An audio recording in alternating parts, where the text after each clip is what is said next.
Yeah, I take it she's been probably a little extra. She is. She's feeling a lot of lower back pain right now. It's actually the only thing that she's really experiencing that is bad during this pregnancy. She haven't like throw up or felt dizzy or something like that. Nothing. No Zero. morning sickness. No, zero. But right now she's like over 20 pounds over her weight. Okay. She's still in great shape, but I'm big. She's big as well, so it's gonna be a big. You baby. got a big baby in there, bro. Yeah, That's I a big do. loaf of bread in there, bro. It is. You gotta be at least 3 pounds already. And how many weeks along is she? 30. 30? Yeah. Okay. So we still got 10 weeks to go, and that's the time that the baby really starts to gain fat and grow. I was born with 4.3 kilos, which is almost 10 pounds. Yeah. Almost there. So, and my parents weren't big as we are. Yeah. So I'm expecting at least the same weight on this baby. But she had problems on her lower back before. Non-proper lifting during her modeling career. She just wanted to hit weights and never really learn how to do Proper squats, technique, strengthening the right muscles. things that we never actually learn in Brazil. Yeah. I learned those things, how to proper lift here in the United States. So, and I've been lifting since I was 18. Right. So So this is your first baby, right? first baby. Congratulations. Thank you. Do you know the gender? Yeah, it's a boy. Oh shit. We knew it. I wanted, everybody asked me like, oh, you want a boy or a girl? And I was, I'm okay with both, but really deep inside, I want a boy. You wanted a boy, Yeah, I yeah. wanted a boy. So when we find out, I was Super pumped. yeah. Finally. Everybody wants a little version Little of me, themselves. yeah. Hell yeah. Like I'm just so excited. Never wanted to have a kid before.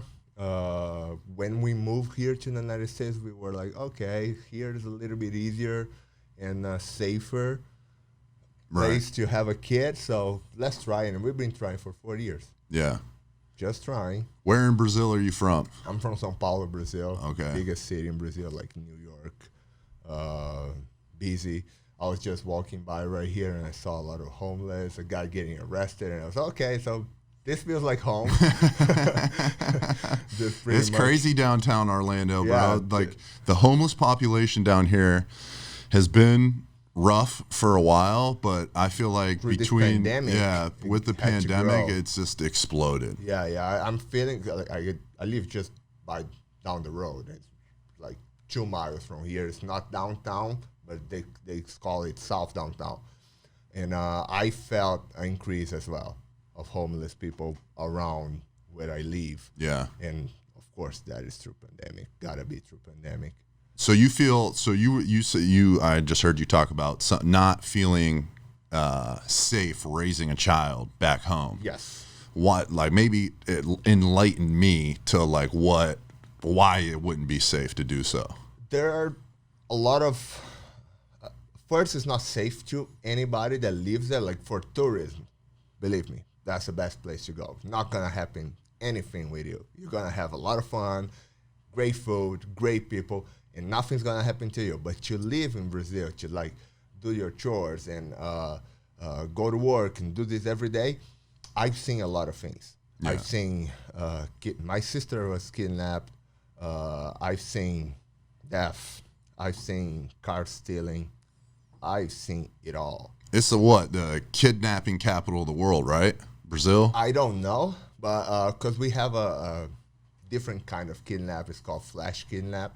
They just get into your car, drive you to the bank, make you withdraw all your money, then drop you in a hole and take the car with them. Damn. With your phone and everything. This is what happened to my sister. And we were lucky that they did not did anything else to her because Right. she's a pretty woman. We're just lucky to that. And I remember that day, she finally got to a public phone, called us. I went there to pick her up. We went to a police station to do everything that had to be done. They found out the car 30 minutes after that. It was right inside, like on the beginning of a favela. Favela is a slum. It's a place that actually not even the police can get inside. Okay. And so we can see the car right there. I'm there with the cops, and I've seen guys walking by, like, and looking at us and just smiling. And I seen the car right there, and I had a copy of the key. So I went there, picked the car myself, and left. And when of course, I did not drive the car home, because I'm not stupid. I drove it somewhere else. I drove it to my work, and then I was talking to my sister, and so we were there, and cops could not get inside of the favela. And it was like not even a mile. It was really close, like walking distance, 2 minutes. Why couldn't they get in? They couldn't get in, and I just went there and did it. Yeah. And I told her, so there's this guy like this walking by. That's the guy. Like the guy that kidnapped my sister was walking right by me and the cops and smiling. Just nothing no one could do about it. Just like that. So this is one simple example about why I don't want to have a kid in Brazil. Other things, like I know that drugs are big here as well. In Brazil, it's even worse. Gangs, all these kind of things. Stuff from a big city, because I'm from a big city as well. Right. Those are so those are like, São Paulo is a huge ass city, right? Yeah, like bigger than New York City. It's like, I think it's as big as New York. Okay. Like I used to take 3 hours to commute because of traffic and length. It's a big city. And all the cities around as well make it even bigger. So if you forget, Greater São Paulo is 25 million people living there. Yeah. I think that was 2016, the last time they counted. So it's a big city. Okay. It's a capital of money, South America. So people from the north, people from the south, everybody goes to Brazil looking for opportunities, go to São Paulo looking for opportunities and to work with construction and whatever. So the city grows exponentially. Yeah. Right? So we have small streets, a lot of people, a lot of traffic, everything that can make a good environment for crime and all these kind of things. Yeah, I think something happens when you just jam pack mad people on top of each other, right? You kind of almost lose the sense of community with people, because it's like there's so many people. The chances of you interacting with somebody and then ever seeing that person again is like, it's so small. So like you almost lose that sense of like community, that sense of relationship with like your fellow man or woman. And like big cities, right? There, like you said, a lot of opportunity to make monies, a lot of opportunities to commit crime, right? Because like, I mean, let's just look at it. Crime is just another way to make money. Yeah, it's the easiest way to make money. Yeah, right. Yeah. Unfortunately, it's not legal. Right. But it's the easiest way. That's why people commit crime. Right. Because I truly don't believe that, oh, I want to do bad stuff. No, I think the guy is struggling.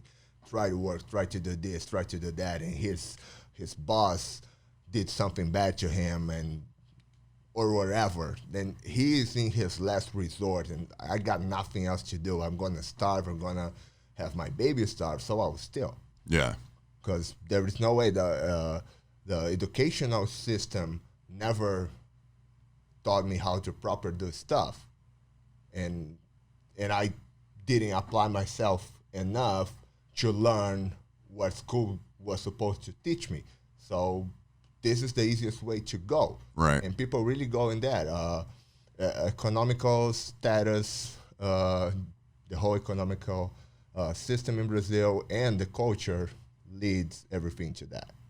To corruption, to crime, and to do the things the easiest way possible. Right. There's something... your environment too, like a lot of times crime is out of necessity, right? You're gonna go hungry, you're not gonna have a roof over your head, so it's like, yo, am I gonna go hungry or am I gonna steal this food from somebody, right? Or steal this money so that I can buy food. Also, when you grow up in that environment, when crime is all you know, and like this is a normal thing, you get desensitized to it, right? And it's just like, oh, you guys are pussies for following the rules and making money by, having a boss, showing up to work from this and this time, only making this much money. It's like, I've been shown another way. And it's like, yeah, there's a risk of going to jail, but, I'm willing to take that risk because I've been desensitized to it. Whereas like other people who grow up in, where they don't grow up in that environment where crime is normal, they have a fear of committing crime because they don't want things taken away from them. They don't want to go to jail. They don't want to have whatever the penalties come from committing such crime. So then it's just like, it's just like two different mindsets. One is operating. Well, actually, I take that. I was going to say one's operating from a fear-based mindset, and the other one's not. But I would argue that they both are operating from a fear-based mindset. Yeah, now that I thought about it, the fear is not to starve, not to go to jail. Right. And you say exactly, the environment helps a lot. So the favelas in Brazil is something way different than you can ever imagine. Yeah. So, what are they? It's like a slum, favela. It's called favela. Favelas? Yeah. So usually it's a piece of land that somebody went there and built their house, like with bad wood, and they just built their stuff without engineering, without architecture, without anything. They just built it because they found a piece of land. I'm gonna build my stuff right here. There's no water. There's no electricity. There isn't anything, right? And it just grows because I moved to São Paulo. I was living up north, starving, no water. Right here, I have a home, I have water, I have a job. Oh, things are doing good. Let me call my cousin. Hey, man, come on over. There's work. We can do it. Then this cousin come over, builds on top of his house. Yeah. No architecture, no engineering. I don't know how. Could you imagine that in America?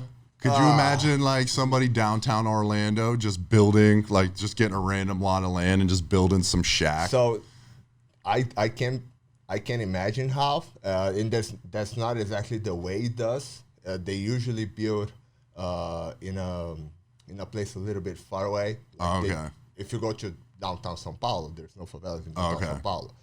But usually the good neighborhoods has a bad neighborhood close by. Yeah. And close to this bad neighborhood has a even worse, which is a favela. So this is exactly how it is. You're driving and you're going through a good neighborhood, then you're in a bad, then, oh my God, I'm inside the favela and I'm in danger. That's exactly how it is. So I've been living there in São Paulo. I lived there 28 years, right? And not a bad neighborhood, not a good neighborhood. There was drugs down the street where I live. I was lucky enough to have a father that was a teacher. Okay. So he taught me, me and my brothers, how to stay away from drugs. So we never did drugs. None of our three siblings. We never did anything stupid, right? We're not rich kids, but not totally poor. Right. And so we learned all these things, and we knew where the bad place was. We had friends that would go there, but we never went there with them. So I never got inside a favela until I was 24, 25. Okay. That I was at church, and then we went to some mission inside the favela, and brother, is a different world. I never imagined how so close to me this amount of years that I live in this, that I am in this world, how are people living that way? In a city like São Paulo, that is a rich city. Right. I got inside of that. Of course, there's no streets. You cannot get in with cars. And you get inside, and it's just like wood barracks or tents, kind of like tents. And some houses are brick houses, but bad brick houses. There is no cement or asphalt or anything, even inside of the houses. You get inside the houses, there are walls, and it's dirt inside of the house, right? And we went to visit this kid that was going to our church, and I couldn't believe how clean she was living in that environment, because she would go to church. She was clean. She had white shoes. And oh, this is your house? Yeah, this is my house. There's no way that you can have a white shoe living in this house because you live on dirt. There is one bed for you, your mother, and your brother. There is one tap of water that you fill a bucket. Then you get this bucket on the oven so you can warm the water for you to take a shower. Because and one tap of water for the whole house, and the whole house is smaller than this, right? And we see guys with guns, with rifles. Guns are not allowed in Brazil. So these guys got automatic rifles instead of the favelas. Oh, there are no guns allowed in Brazil. No guns allowed in Brazil. But there's guns in Brazil. There are guns in Brazil. Right. And you see, like, people coming in asking for prayers, and this lady come in with 2 kids, and her nose is all white, and she's, please, do you have some food to give it to us? Can you pray for us or do something? Please do something. And the guy, of course, we were allowed by the drug dealers to get inside of that because they knew that we were in a religious mission. But that changed my perspective of life. Because, like, I never thought that was that bad. Like, there's people with so much money and people with so less money. So little. It's a difference. I don't think Americans will ever understand, because I don't think a first world country will allow something that to happen. That's why Brazil is still a third world country, because we allow that to happen. And we allow, because we could change, but we don't. We don't. Corruption doesn't let us do this.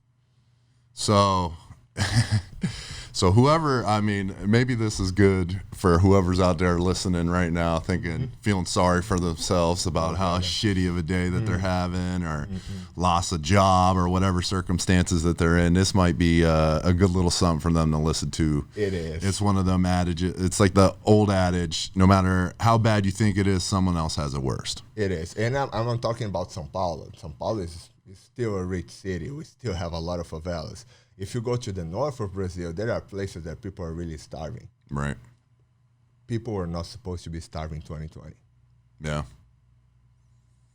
We're not supposed. No one.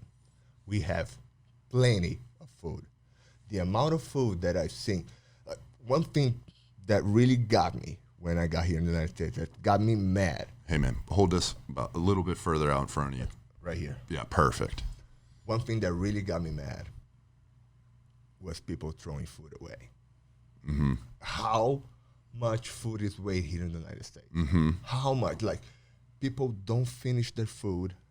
Something that I grow up like, hey, you cannot throw food away. You better eat it. That's how it was in my household. Or you eat it, or you don't take it.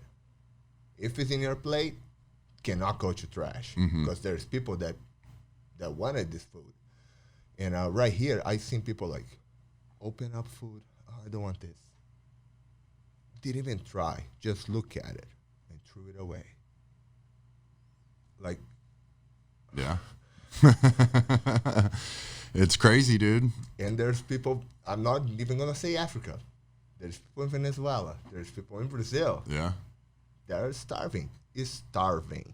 Like, dying from hunger. You're right.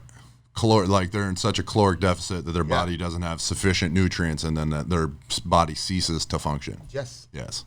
Yeah. So this is something that, and I don't know how or if it's going to ever happen, like the end of hunger. I think it's going to happen. I hope, because I forget the name of the site. There's a site that actually tracks.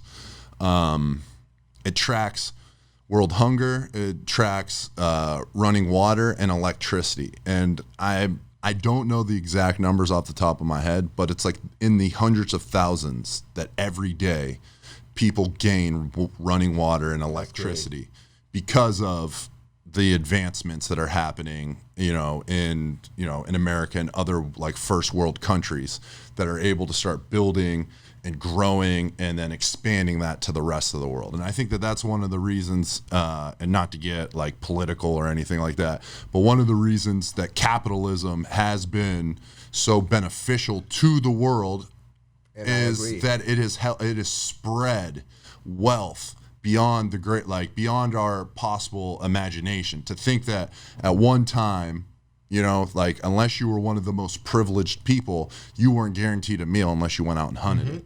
And like now there's people in first world countries that are poor that are fat.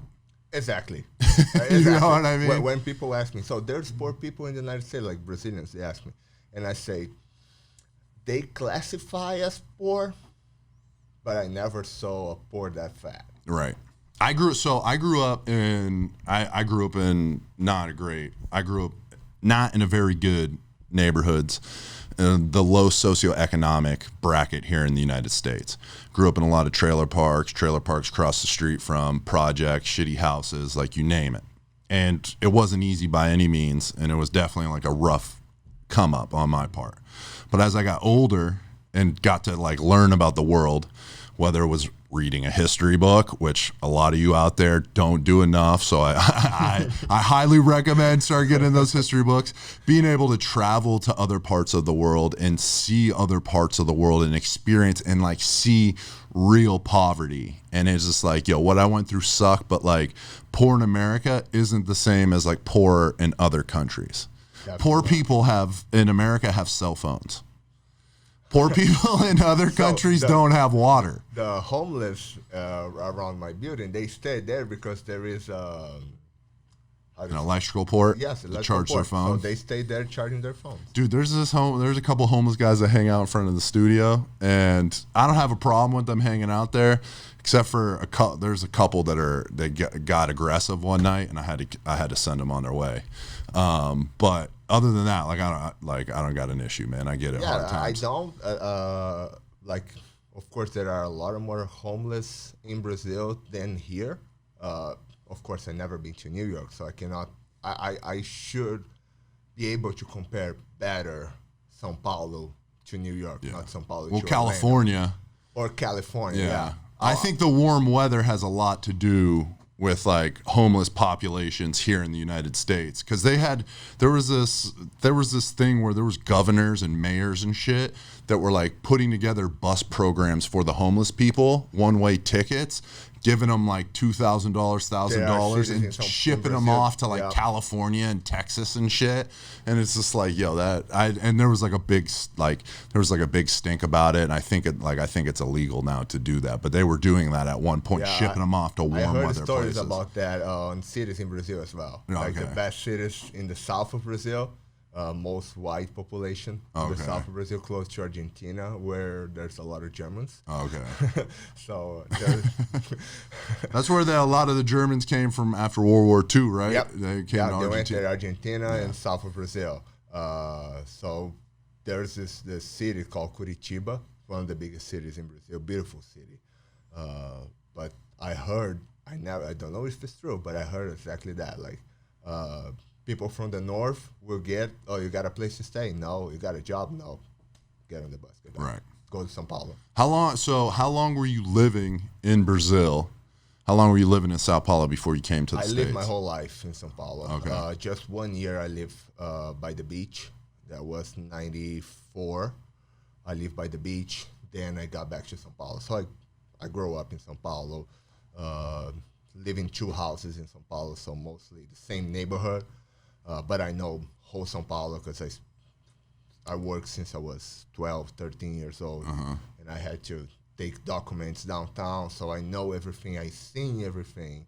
I never got robbed or anything in Brazil, which is something to brag about. But that like being in the streets and seeing everything going on, like I have like a spider sense or something like that. Yeah.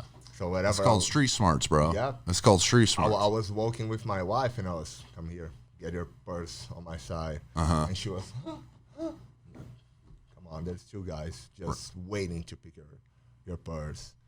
And there's so many people in the street that you're not even going to see it. Right. So just You got those master pickpocketers that'll just take something right up off you and you won't even know. All the videos, if you just get pickpocketing in São Paulo on YouTube, you're gonna see some great videos. I'm gonna have to look that up. They got a great technique. So they usually don't work by themselves, right? They work on three. So I'm right here walking with my purse. I'm looking at a lot of people, like you're walking like this, right? And then people behind me take away my stuff and push me. When they push me, they look behind the guy that is with me. I already handed to him whatever I took from your purse, and I start to just curse the guy right there. So I'm cursing the guy right there. Oh, this guy pushed me into you. I'm so sorry. And this other guy just went there. Damn. With your stuff. And you're like, oh my God. And you not even notice that you're missing something. When you notice, you just grab this guy that pushes you. He doesn't have it anymore. The other guy is gone. Damn. The bait and switch, bro. The bait and switch. So many things going on. My God. There's so many things. I've seen it all. So what were you doing in like for work? Like what was your hustle in Sao Paulo? I started working when I was 12, 13. I work in an insurance company. So I had to by the time we were starting to have internet and all this stuff. So many of the old school guys, my boss was old school, they still wanted to handle papers and do everything. So I had to do take all the insurance policy, take to the insurance company, or take to the client, get signed, and take it to the insurance company, get everything there, take money to the bank, do payments, do this, do that. So I had to go all around downtown São Paulo. Then after that, I always loved cars.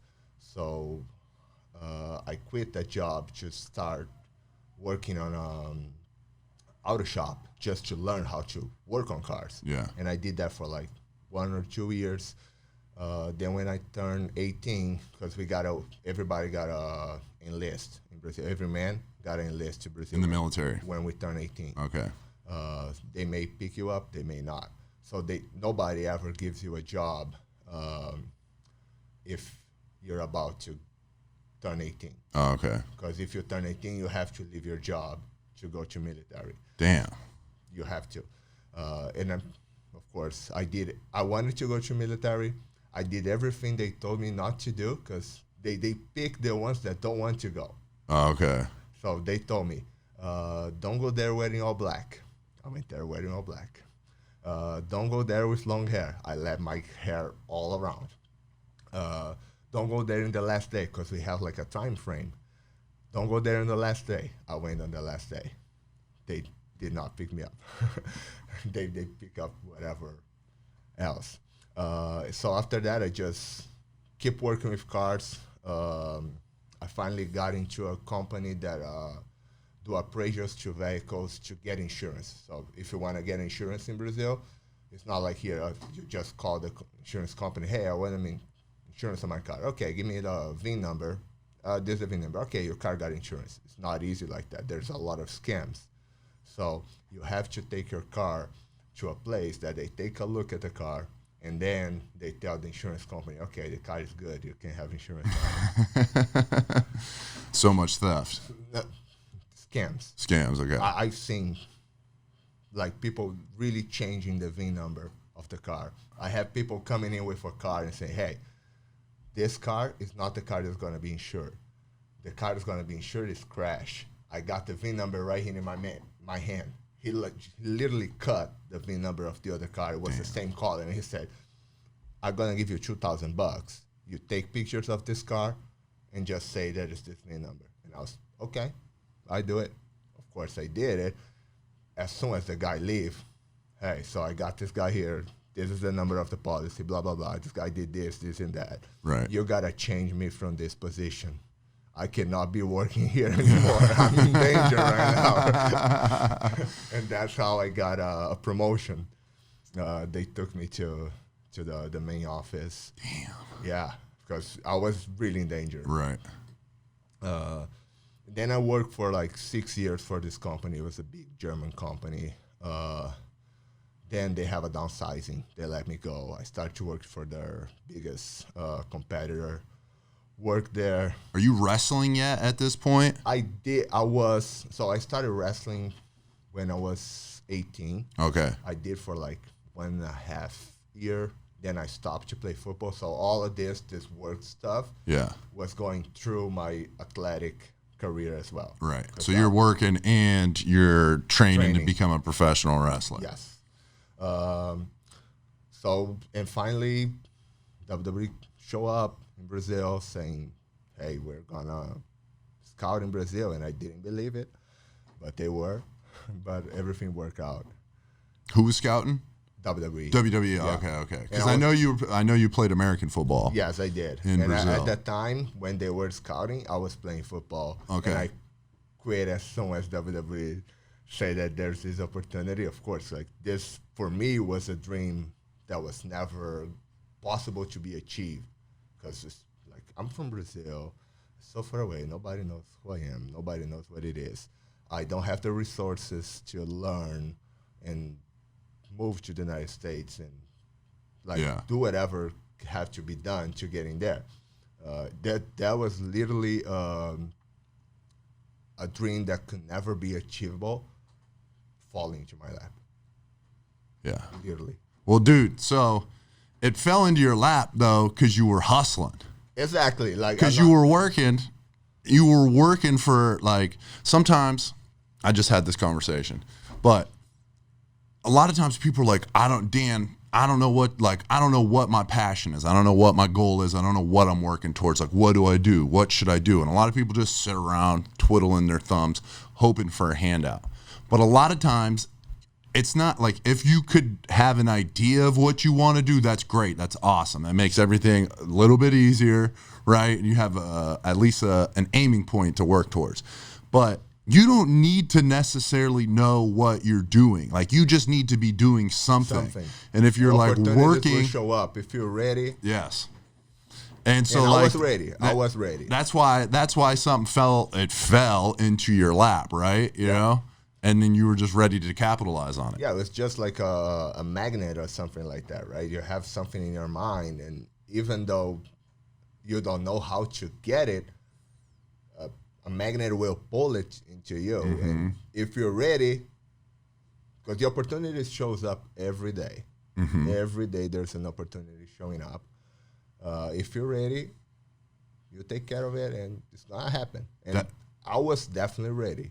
That's important for people to hear, is that opportunity happens every day. Every day. Whether it's a big opportunity or a little opportunity, opportunity is happening for you every single day.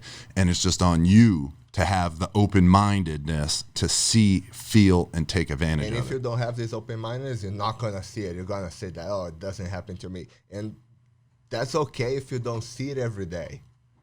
But it's not okay if you never, ever see it. I'm not going to say that in the last 6 months it's been good. Fuck no. I don't think it's been good for anybody, bro. No. So many lights, waking up, and just by me and God, and I'm just screaming. I wish I was screaming. Did not scream because my wife was sleeping, but inside of me I was screaming, like, why? Do something. Yeah. Let me do something. Let's go. I think this, but it's still inside of there's still something that it's okay for some days. Oh, I'm not good today. I'm not gonna do anything. I can't do anything. Okay, this day you cannot do anything. Next day you better do something. Mm-hmm. Dude, you better do something. I feel like this time period, and you and I are kind of somewhat similar. I think everybody maybe listening to this can relate to the past 6-7 months being very frustrating, right? And feeling like everything's out of your control and there's nothing to do, right? Because I've had plenty of days and nights feeling the same way that you just explained right there, just being pissed off. Like, what is it that I want to do something, right? Like, is what? It me? Yeah, well, it's like sometimes it's like you just like when you quiet yourself and you just like you start talking, whether it's you do your meditation or you're religious and you pray. In my not even in an opinion, it's the same shit, right? But like whatever. So you're meditating, you're looking inward, you're praying to whatever deity that you believe in, and you're asking like, what am I lacking? What don't I know that I need to know? What am I not doing that I need to do? And when you ask that question enough, it's a powerful question. If you want to really know, if you don't want to really know, don't ask. Yeah. Don't ask. And it is an important question to ask that you should ask. Like if you're not ready, like figure out how to get ready to ask that question, because that's the only way to get to where you need to be. And in that process, sometimes like you're not going to hear anything back. Like you're not going to hear a voice say, Dan, you fucked up here, here, and here. Like you need to do this, this, and this. Sometimes it's just very subtle little things that come into your life, whether it's a person that's in your life for a long period of time, a brief little glimpse, and maybe it's not even them. It's something they say or that they do that makes you think, oh, I'm lacking here. Or I could be better here, right? And sometimes that comes right away. Sometimes it doesn't. Sometimes you have to just be okay with not being in control. Because I think that that's what this time period right now, at least for me personally, this chaotic time is one of the things that it's teaching me is that I'm not in control. Mm-hmm. I'm not in control of shit. And I don't like that. It's hard for me to deal with that. It's hard. Of course, we as men, we are learned to take control of everything. We got to provide to our family. I got a baby coming in and I got to do this, and that. But through I'm a big Bible guy and big prayer guy, whatever, big church guy, as people will say. But one thing that God really asks us is to trust him 100%. He doesn't want 99.99. Right. Like he asks you, lend it to my hands and let me take care of it. And we do this. Okay, you can take it, God. Take it. You have it. Okay? You got it. Take care now. For those of you who are listening, he's giving me his phone, and then as I go to take it, he's not really letting go of it. No, you got it, God. Thank you. Thank you. Now you're going to take care. Good. That's how I do. That's a good analogy. That's exactly how I do, and I see myself doing that so many times, and it's so hard to really trust and believe that give away control or something, that things will work it out. Like this universe is not here just by luck. Or do you think that all the small particles got together and created oxygen that we gotta breathe and create water that we gotta drink? If there was one particle different, we wouldn't have air. We'll have something else. Right. Cannot be luck. Yeah. It cannot be luck. Everything is connected. Everything is going to work out. We just got to sometimes give away control, and sometimes we got to take control. Yeah. And that's it. We just got to find the balance on that. Yeah. Yeah, I think that's important to realize is we're not in control, right? You know, the United States of America, the greatest government, nation, empire Most that's powerful. ever existed, right, in history. From a technological standpoint, from a monetary standpoint, from a military standpoint, the greatest, right, in terms of just like sheer power and capability. It has come to a halting crash, dude, over a virus. It's completely the most powerful force that this planet has ever seen has come to a halting stop over the last 6 months. If that can be stopped, anything can be stopped. And sometimes it's not what you have to realize. I don't have control here, but there are certain things I don't have control over what I can do here, here, and here. But there are some things that I have control of. I have control of my mind. I have control of my mind. I have control of my emotions. Now that forces you to go inwards. And we live in a society that is rewarding the external. You need to go to school, you need to get these grades so that you can get into this other school, so then you can get out of there and make this much money and buy this kind of car and marry this kind of person and do this and do that. And everything is like external. I'll feel better when I have this and I have this. But all that shit doesn't mean anything. It doesn't mean anything. Like, what are all these rich ass people that have everything? They're stuck in their houses too. You know, they're locked in there. They're dealing with COVID just like everyone else is. They may die from COVID as well. Right. Or just, I'm staying too much in my home. I'm going to sleep in my shower and hit my head on the toilet. Right. What are the important things, though? What are the important things right now? Looking inward, dealing with your health, your physical, mental, emotional, spiritual health. Those are the biggest things. And not enough people are talking about that right now. No. Like, we've got a virus going on right now. People are talking a lot about emotional and spiritual health. But physical, people doesn't talk that much. But we live in this tree. We are tree. We are a spirit, we are our mind, and we are a body. Yeah. We gotta take care of the tree. All three. And I really feel that for the last, since I was born, if you take too much care of your body, you don't take care of anything else, which is not true. Yeah.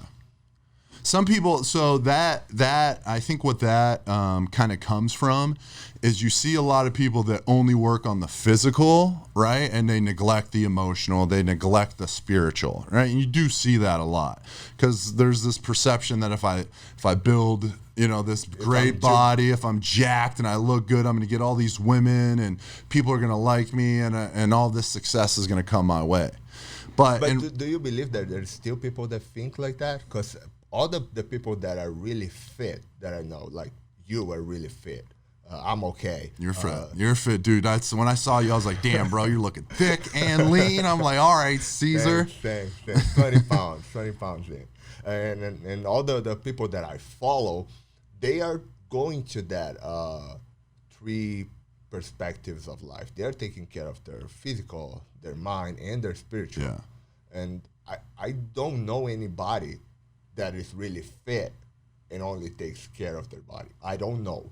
Well, I think what happens is to become fit, right? It almost becomes a tool for you to start realizing that you need to work on your mental, you need to work on your spiritual, and a lot of times working on the physical is the catalyst that propels you to start taking care of those other things. Because the physical is just a representation of like the internal, like the outside, the way I look, that comes from my mind, like that is my mind. Like my body is a representation of my mind. And I'd say that about probably everybody that has a great physique. Yep. Like that is built through like mental fortitude and grit. Like you don't build a physique. That's a reason why physiques are so impressive. It's like you can't buy it, you can't steal it, it can't be given to you. You can only earn it by yourself.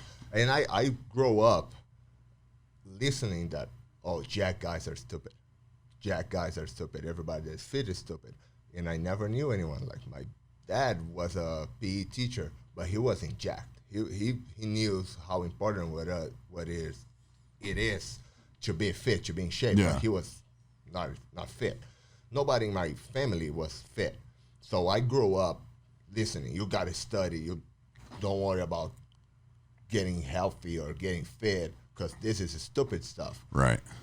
First person that I learned that was really fit, that I had the experience to spend some time, and I was like, everybody is wrong.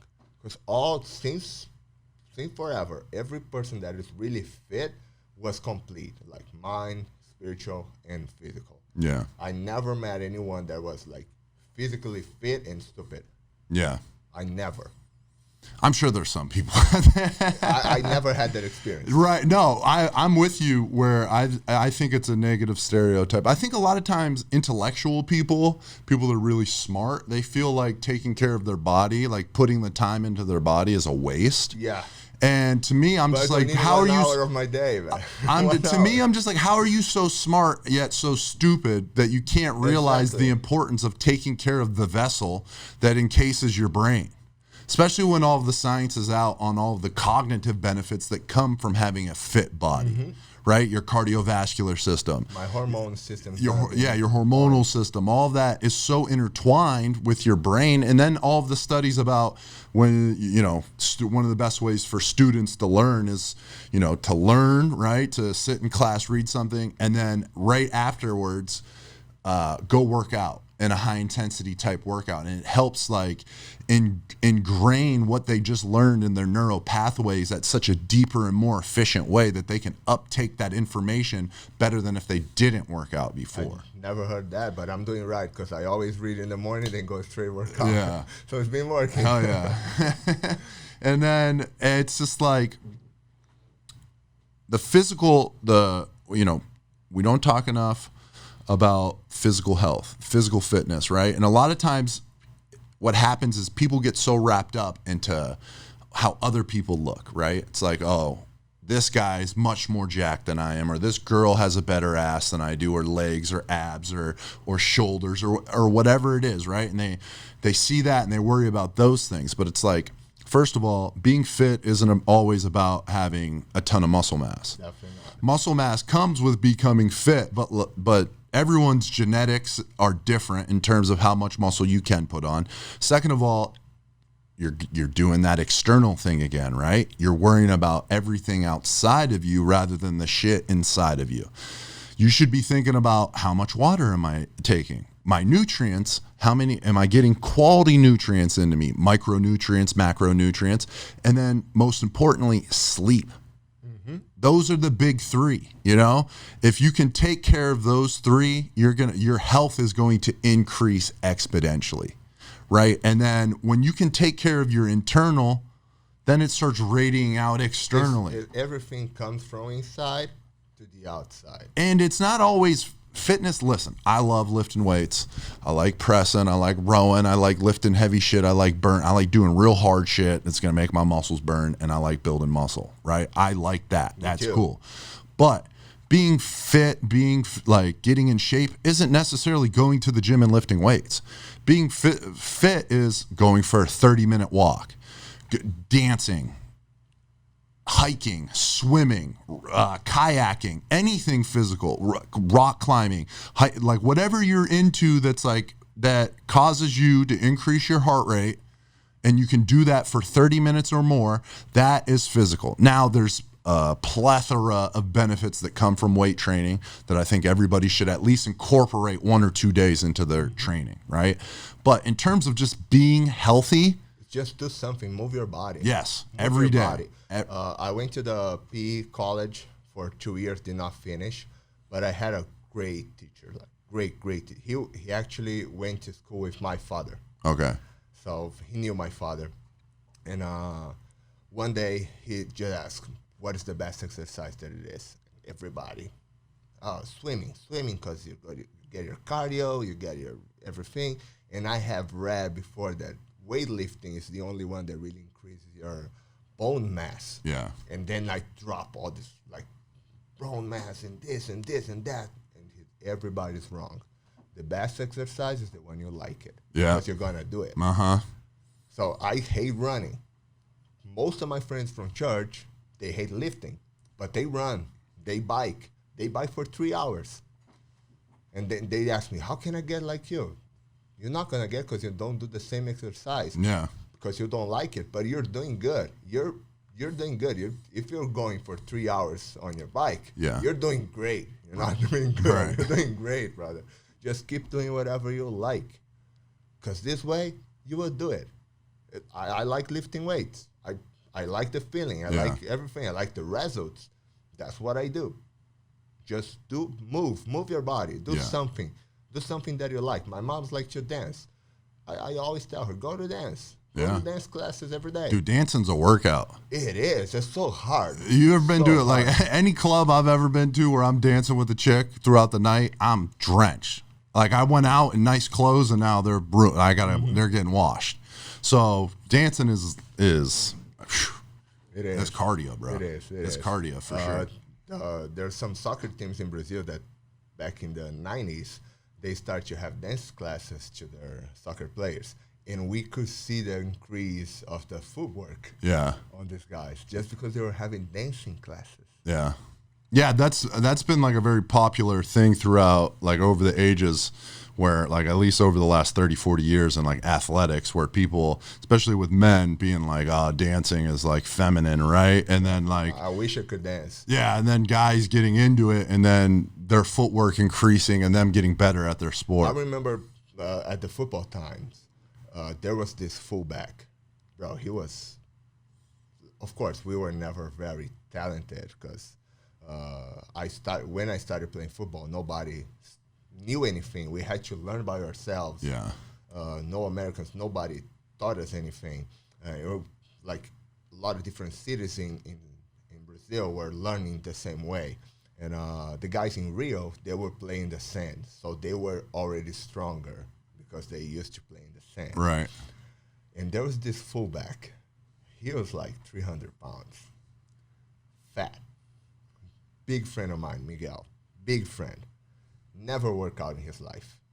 But he danced like I never seen a dancer like him. He's 300 pounds. Right. Nobody could stop the guy because he was fast and he was strong and he never lifted a weight in his whole life. Bro, there's like, so there's like this perception that like fat people aren't good athletes, but I've come across some fat motherfuckers that have played sports who like just super strong, super athletic. You look at them, you would not think, but super skilled, just able to move. They got all that extra weight on them, but still like they just, that was exactly me. they got that footwork, they got the body control. They just like out of nowhere, you're just like, oh damn, that person's dangerous.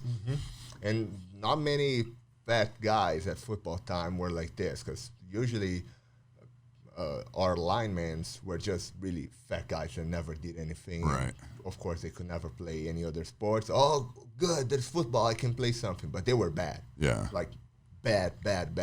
From a whole line, we had like 2 good guys. Yeah. Every team had like It's, one dude, or 2. people think that like you could just just have be size. big. You just got to be big to play like offense, defensive line in football. And it's like, That's how I started to play, but I was way bigger than I was already fit when I started to play. And there wasn't fat guys at the time. When I started to play, it was just me, like 240 pounds, and the other guys was 180. Right. So, of course, I was killing everybody and have no idea how football worked. They was just putting me in the line. I had no idea if it was offense or defense. There's just hold this guy, and then next 5 plays, now go through this guy, pick that guy. I had no idea what I was doing for 4 months, and we won championships and everything because it was such a different times. But then we really start to have like some really skilled athletes. And 5 years after that, Americans show up, and then we really start to learn something. But we started late. Like I started to play football when I was 19. So oh yeah, that is late. It's really late. Never playing sports before. Football is American football is such a skilled sport. People don't realize how much skill and then how much strategy is involved. It's like modern warfare. Yep. Or not modern warfare. It's a modern version of ancient warfare. You have your platoons and battalions. You have your commanders, captains, generals leading and instructing, coaches from the sideline calling in plays, quarterback, captaining everybody. It's such a complex game that, like Brazil, the only sport that people know is soccer, and there's 21 rules in soccer. That's it. Right. It's a simple sport. So whatever you try to explain to someone, they're like, oh, stop. Yeah. Wait. This guy cannot touch the ball, but this guy can. How? But how do you know? Like, what is going on right there? I just see guys hitting each other. There's this pre-concept that is a dumb people sport. Yeah. Because they think that it's only physical. But whatever we start to try to explain to them, they see that, I think I'm the dumb one right here. Dude, it's a thinking man's game. It is. Like, sure. I played for 9 years, right? And I know a lot about offense, but I don't know anything about defense. Yeah. I know how to read the positioning, but if you ask me what is a nickel or something like that, I don't know. Like, I would just say there's two safeties right there. Or Yeah. there's two DBs or no DBs. They're man on man. This all I knew. Like, from the position that the guys were, I knew what it was. But like names of positioning and from defense, I don't know anything. That's when you start getting. That was like one of the big things once I got to college was at that level, you needed to become a better offensive player. You needed to know what the defense was doing. You needed to know what your opponents, what their goals were, what they were being taught on how to, get an offensive player. In my position, I played offensive tackle. How to get an offensive tackle off guard, off his footing, try to get underneath him, all these different techniques that they would use. The defenses they would do then, like, no longer were they just going straight forward. They were slanting across your face, bringing guys across over top of them, and then blitzing a safety off the edge and doing all of this in like unison, right? And trying to disguise it. It's so amazing when everything works like that. You see that. Bro, it's such a beautiful sport. I just love football. I miss playing it. I never watch it. I still don't watch it. I don't watch it anymore either. But I just love playing. I just love, like, we're going to run on two. And you see that it's not open. And then the running back get right there and they bang.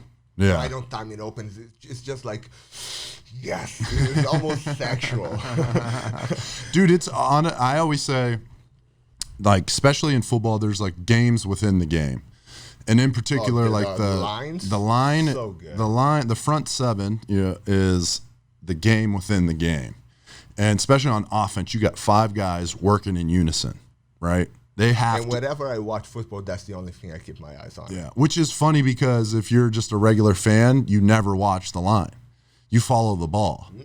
But there's 5 guys, over half the team, that are working and doing shit that you never see. But if you have a trained eye and you know what to look for and you watch that and you see a well-oiled, well-operating offensive line, it's like art, dude. If one is out of sync, it's not going to work. Got to be all 5, sometimes 6 with the tight end. And I just love it. Like, every time was just a block play because I play tight end. I love all the block plays, like whenever I had to do some scream or just lead for the running back. That was so good.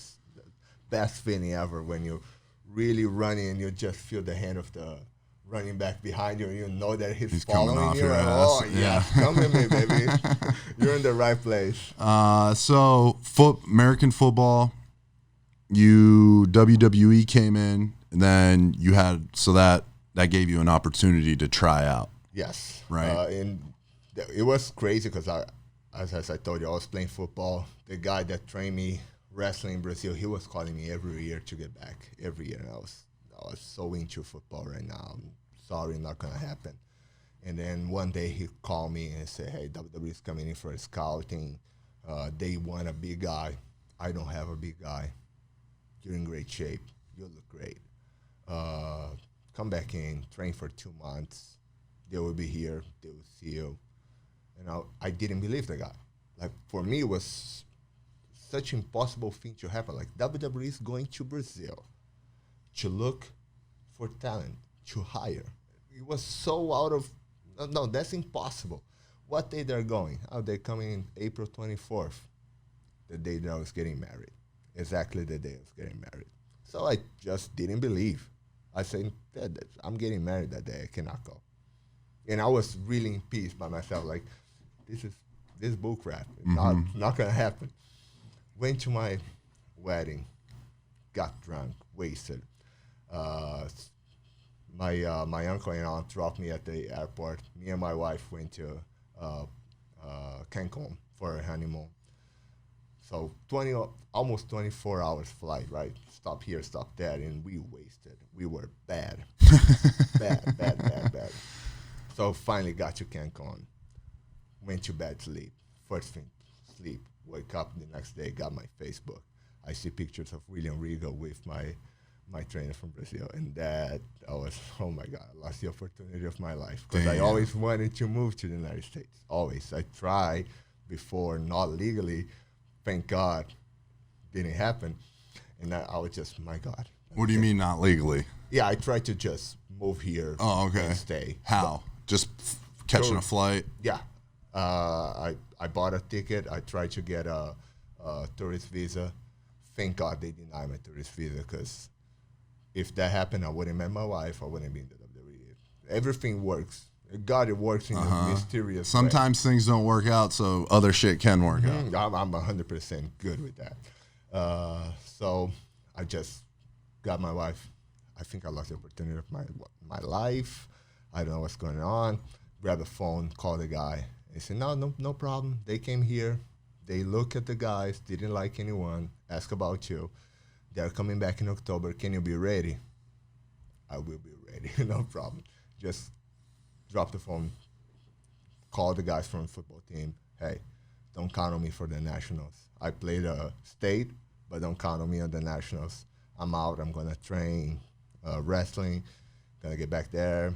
And they were, oh, no, please don't do that. Please. No, I cannot. If it doesn't work, I get back. Right. So no problem. So 4 months of intense training. As I told you, I used to take 3 hours to commute. So I was overweight because of football. I was 270. Okay. So I had to burn at least 40 pounds on that. What are you right now, about 235? No, I'm 260, bro. 260? Damn. 260, bro. Damn, my bad, bro. I was off by 30 pounds. 235 was when last time you saw me. I got to be 255, something like that. I was 260. So I used to take 3 hours to commute. I wake up 4 in the morning, 40 minutes of cardio on the streets. Get back, go to work. I'll get at work at 8 o'clock. Go to the bathroom. Nobody's in the office. I'll go to the bathroom, do 2 tabatas, take a shower, work. Lunch, there was a jiu-jitsu.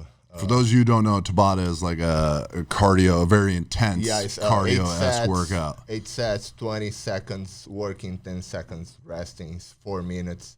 I used to do 2. If you do it right, you only need 1. Right. Dude's on his shit break, dude's in there working out. Okay. So my lunch break, I'll go to the jiu-jitsu gym right across the street, train my rows, train my back bumps, did this and that, take a shower, eat something, get back to work, 3 hours back home, 9 o'clock I'm at home, go to the gym, work out, get all my meals ready, midnight go to sleep, wake up 4 o'clock, cardio, 3 hours commute, get at work, Tabata, work, train, doing this for 4 months, lost 40 pounds. Finally had the chance to work. They gave me a good friend of mine to work the day that Kenyon and Rigo was there. Everything worked good. I was the only one that spoke a little bit of English. Not saying that my English is good right now, but it was bad at the time. But I could speak to them. Rigo just said, "Hey, I'll see you in January," and I knew that I was going to the tryout. Hell yeah. Now it's a different game, right? Because I was competing with myself and the other guys from the Brazilian Federation. That was definitely, at that time, not physically my level. Now they are way better. But at that time, they were definitely not my level. Right now, I'm going to a WWE tryout. Right now, I'm going to have, like, guys from the NFL. Cream of the crop. Yeah, I was never, ever, ever a professional athlete. I never learned how to squat. I never learned how to bench. Bad shoulders because of bad benching. Bad knees because of bad squatting. Yeah. Self-taught. Self-taught. But I'm going. I get there. Small tryout. Me plus 6 Brazilians. Now, so what does that feel like not having that pedigree, right? You're a big dude. You're a great athlete in your own right? Very tall, well-built, good-looking motherfucker, you know what I mean? But you didn't have that professional athlete pedigree. Nope. Does that cause any anxiety, any doubt Absolutely. that you had to, like, work through? Absolutely. even more when I got there and I really see the guys that are on the tryouts, right? So it was just 8 guys, small tryout. Me, 5 other Brazilians, professional MMA fighters, machines. Right. 2. I feel like you're just in Brazil. You're just born. You're born. As soon as you're born, you like get a gi, and then you get taught like BJJ, right? Something like that, yeah. Or you go to soccer or you go to BJJ. Yeah. Something. I did some BJJ, but not much. So I got there. There's 2 rugby Australian players, professional as well. Me, like I look like crap close to these guys, right? Because they are jacked and you can cauliflower ears and all these kind of things. And I was, in my head, nobody wants this. This is my child dream because I watch wrestling since I was 6, 7 years old. And I watched the Brazilian wrestling and I like this. I love this. They are here for an opportunity, a pretty good opportunity, but they don't want it as I want. So this is mine and I'm not going to stop. At that time, I could do 6 push-ups. During my tryout, I did over 30 nonstop. And I could never do over 6 because I was like dying. No, this is mine. I'm never going to stop. This is mine. This was my whole mindset during these 3 days. These guys are not going to get what is mine. They don't want it as I want. Say that one more time. For people, you couldn't do more than 6 push-ups at one time. I couldn't do more than 6 push-ups. But when you were at the tryout, over 30 nonstop. Because you flipped something in your brain. I definitely flipped something in my brain, and I was going like with guys like Arturo, bro. He's freaking machine. They were watching him and like laughing, trying to make him blow out, and he never did. Right. And of course I did, but I never showed. And 2 Australian guys quit on the 2nd day. Like they could not go. Right. And I was, these guys, they definitely don't want it. That's what those tryouts are, though. They're there to see if they can, because they know most people, unless you have like psychos that like can't physically be broken, right? There's certain, there's few out there, but most people are gonna they're gonna break down physically. Yeah, and they did, and they know that. They're not worried that you're going to break down physically. And I think exactly that's why I got that, because I did not got broke. And it was such a mind work for months and months before, because it was not just when I got there. Right. I had to work a lot on my my anxieties, because I got bullied my whole life. Never played any sports, got beat by school, got beat at school, got beat at the streets because I could never play soccer. So I was far away from sports mostly my whole life, and I had bad grades, and it got beat by my dad because of my bad grades. All these kind of things. So I never thought I was worth of getting something, and I had to change my mindset. Like, okay, now I'm married. I got the chance of move to the United States that I always wanted because I like the culture there more than in Brazil. I cannot lose this opportunity. And I was praying and I was changing my mindset every day. Every day I was working on myself and asking for God to change my mind. And that really happened. That was the time that when I got there, I had a bulletproof mindset. Nothing was stopping me down. And that went to my body because I didn't feel anything for 3 days. And it was, as soon as they say, good job, guys, really good, thank you very much, my knees shake. I could not lift my arms like this. And I was doing stuff 2 minutes ago, and everything just crashed. So it was really a switch, like, oh, I don't need to be like this anymore. Boom. Bro, the mind is such a powerful tool if you learn how to control it. Powerful. And all these kind of things, like I learned from people that I met at football, mostly Americans, because they have this different mindset. Because most of the Americans that they were there in Brazil to do business, but they like football and they play at college, so they wanted to do something. So their mindset is way different than the mindset of a Brazilian. And I took this advantage. I I want to know their mindset, not what they have in the field. I want to know what they have in their mind. So I learned that with Americans and with British, that I met in football. And I just applied that to myself. And it works. It works. It's hard work, but it works. Bro. So I think that's key for people that feel like they don't have, they don't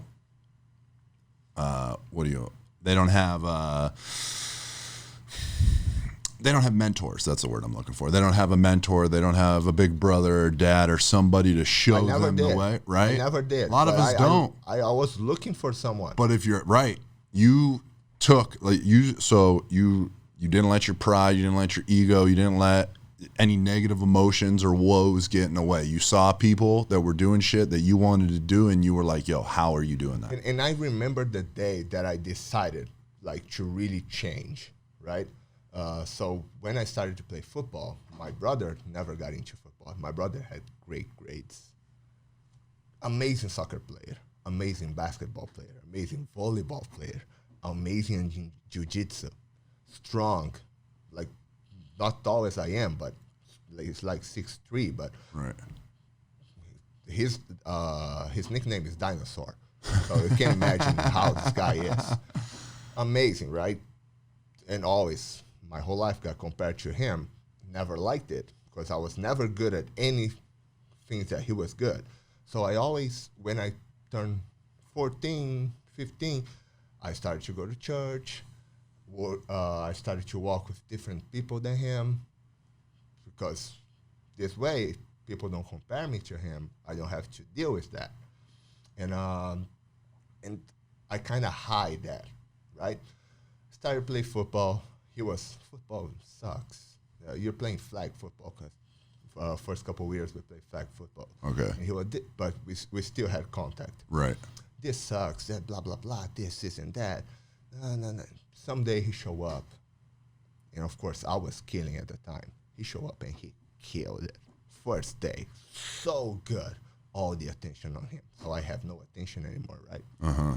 All the attention on him. But right now, I did not suck. I was still good. Yeah. So it was always wherever we played together, he was playing as fullback and I was playing as tight end. If it was a run on our side, guaranteed 3 yards, guaranteed. Right. So when we worked together, nobody could beat us. But of course, there was that competition. He's better than me, I'm better than him, better than him, better than that. Until one day, I was going to every practice. It was Sunday mornings. Is he older or younger? 1 year older. Okay. So at that time, we were practicing. Our head coach was British, but he played football. And it was 1.5 hours from home. I was the only one that had cars. So I was going through the whole north section of São Paulo, getting 5 guys on my car, driving everybody to the south section, other side of the city, to train, then getting everybody back. Right, busting my car, suspension was done. Of course, football players, everybody was 250 at least. That thing was sagging. Yeah, that thing was sagging. Bad.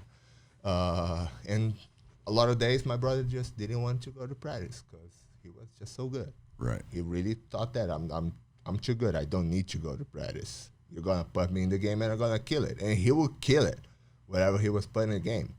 But I never skipped practice, and I got there really early in the morning, cold, ready to practice. First one to come. My coach come to me, hey, how's it going? Where's the best part of you? I'm here, ready to go. Want to learn, get better? No, I'm talking about your brother. Where is your brother? He didn't want to come. He went out last night, didn't want to wake up early. It's your job to bring your brother. Every time. That's your job. That was hard. Yeah. That was hard that I did not say anything about that for 1 year to anybody.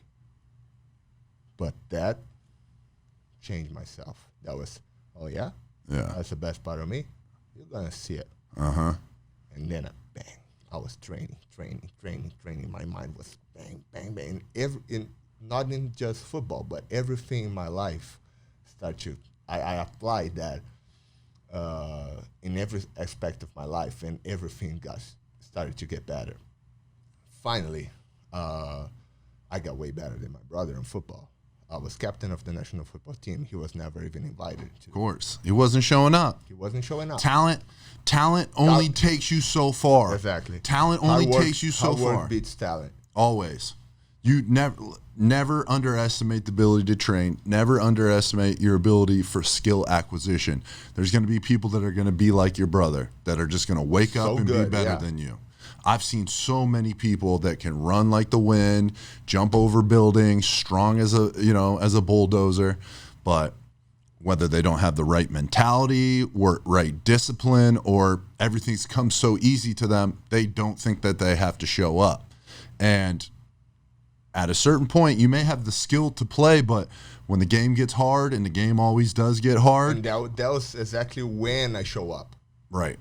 When the game got hard, when the guys were cheating so much, and the referees didn't like me, didn't like my team, and they were all over me. They were all over my team, and everybody's getting mad, and I had to control everybody. Right. Think that when I had to tell my brother, hey, get out of the field. You're not going to play this one because you're taking everybody out of their mind. We cannot do it with you here. Right. We don't need you right now. I got to that point that you said that to your brother. Yes. And I had to, because he was taking everybody out of their mind. Right. We could not concentrate ourselves. That's the importance of having a cohesive team. Yeah.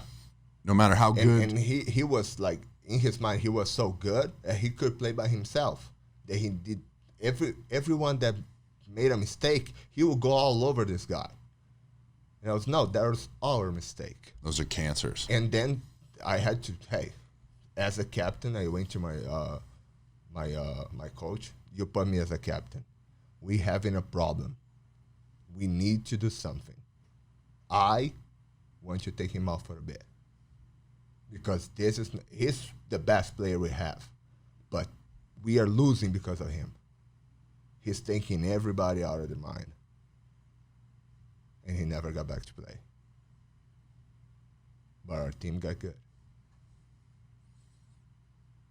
Hell yeah. Right? That I had to do something. There's something that had to be done. And where did you find that within yourself to be able to do that? When my coach put me in a captain position, I felt that I had to take a step that nobody had the balls to. Right. Because everybody knew that he was so good. But I was ready to be the one to blame. Like, take him out. We're going to do good. That's on me. That's a part of leadership. You gave me the captain position. I never asked you anything to do it. I'm asking right now. We don't need this right now. And what's the only thing that me as a captain that I asked to happen? Damn. The only thing. All the other things, like I never was the guy that hyped everybody up. I was just the guy that on field will be with you. I would never bring any magical word or encouragement word or something like that. I was just the guy that, I know I can trust this guy. And I never wanted anybody to come to me and say, hey, I trust you, or I just wanted people to feel comfortable close to me. And I really think that I did that. Because if I had not achieved that, I would never be asked to be captain of the national team. And that was something that I could never imagine that would happen. Like, I was just a shy boy that got bullied, got beat, did everything, and never going to represent my country as the captain of a team. That was pretty sweet. That was pretty cool to happen. You built, so you had these insecurities, but through that hard work, right? You made promises to yourself. You kept those promises, small wins, build upon themselves, stack them up, right? You started earning leadership positions on the team. You think that experience in football helped you have the confidence to take yourself to the tryout and be like, these guys may be higher caliber athletes than I am, but I belong to be here just as much as anybody? Without football, without everything I learned in football, I would never be here. Never, ever, ever, ever. I learned so many things that I didn't learn in college and didn't learn at home with my teacher, father. I never learned at streets. I never learned at any job position that I have. Football taught me the importance of small, everyday habits. You keep doing, you're getting better. And then you win something and you take that and you always remember that. And then you win something else, then you stack that, and you, wherever you're feeling bad, you just look back and you see, oh, cool, I did some cool stuff. I can do some cool stuff. I can do even better. So football taught me that.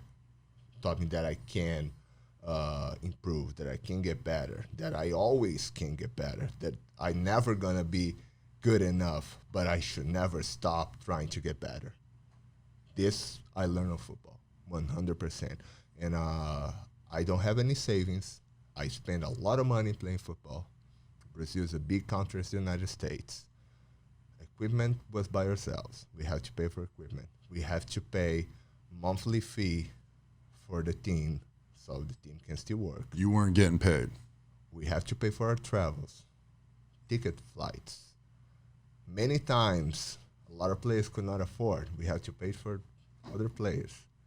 And I don't regret a cent because everything I learned during the football times and every cent I spent, it got back to me.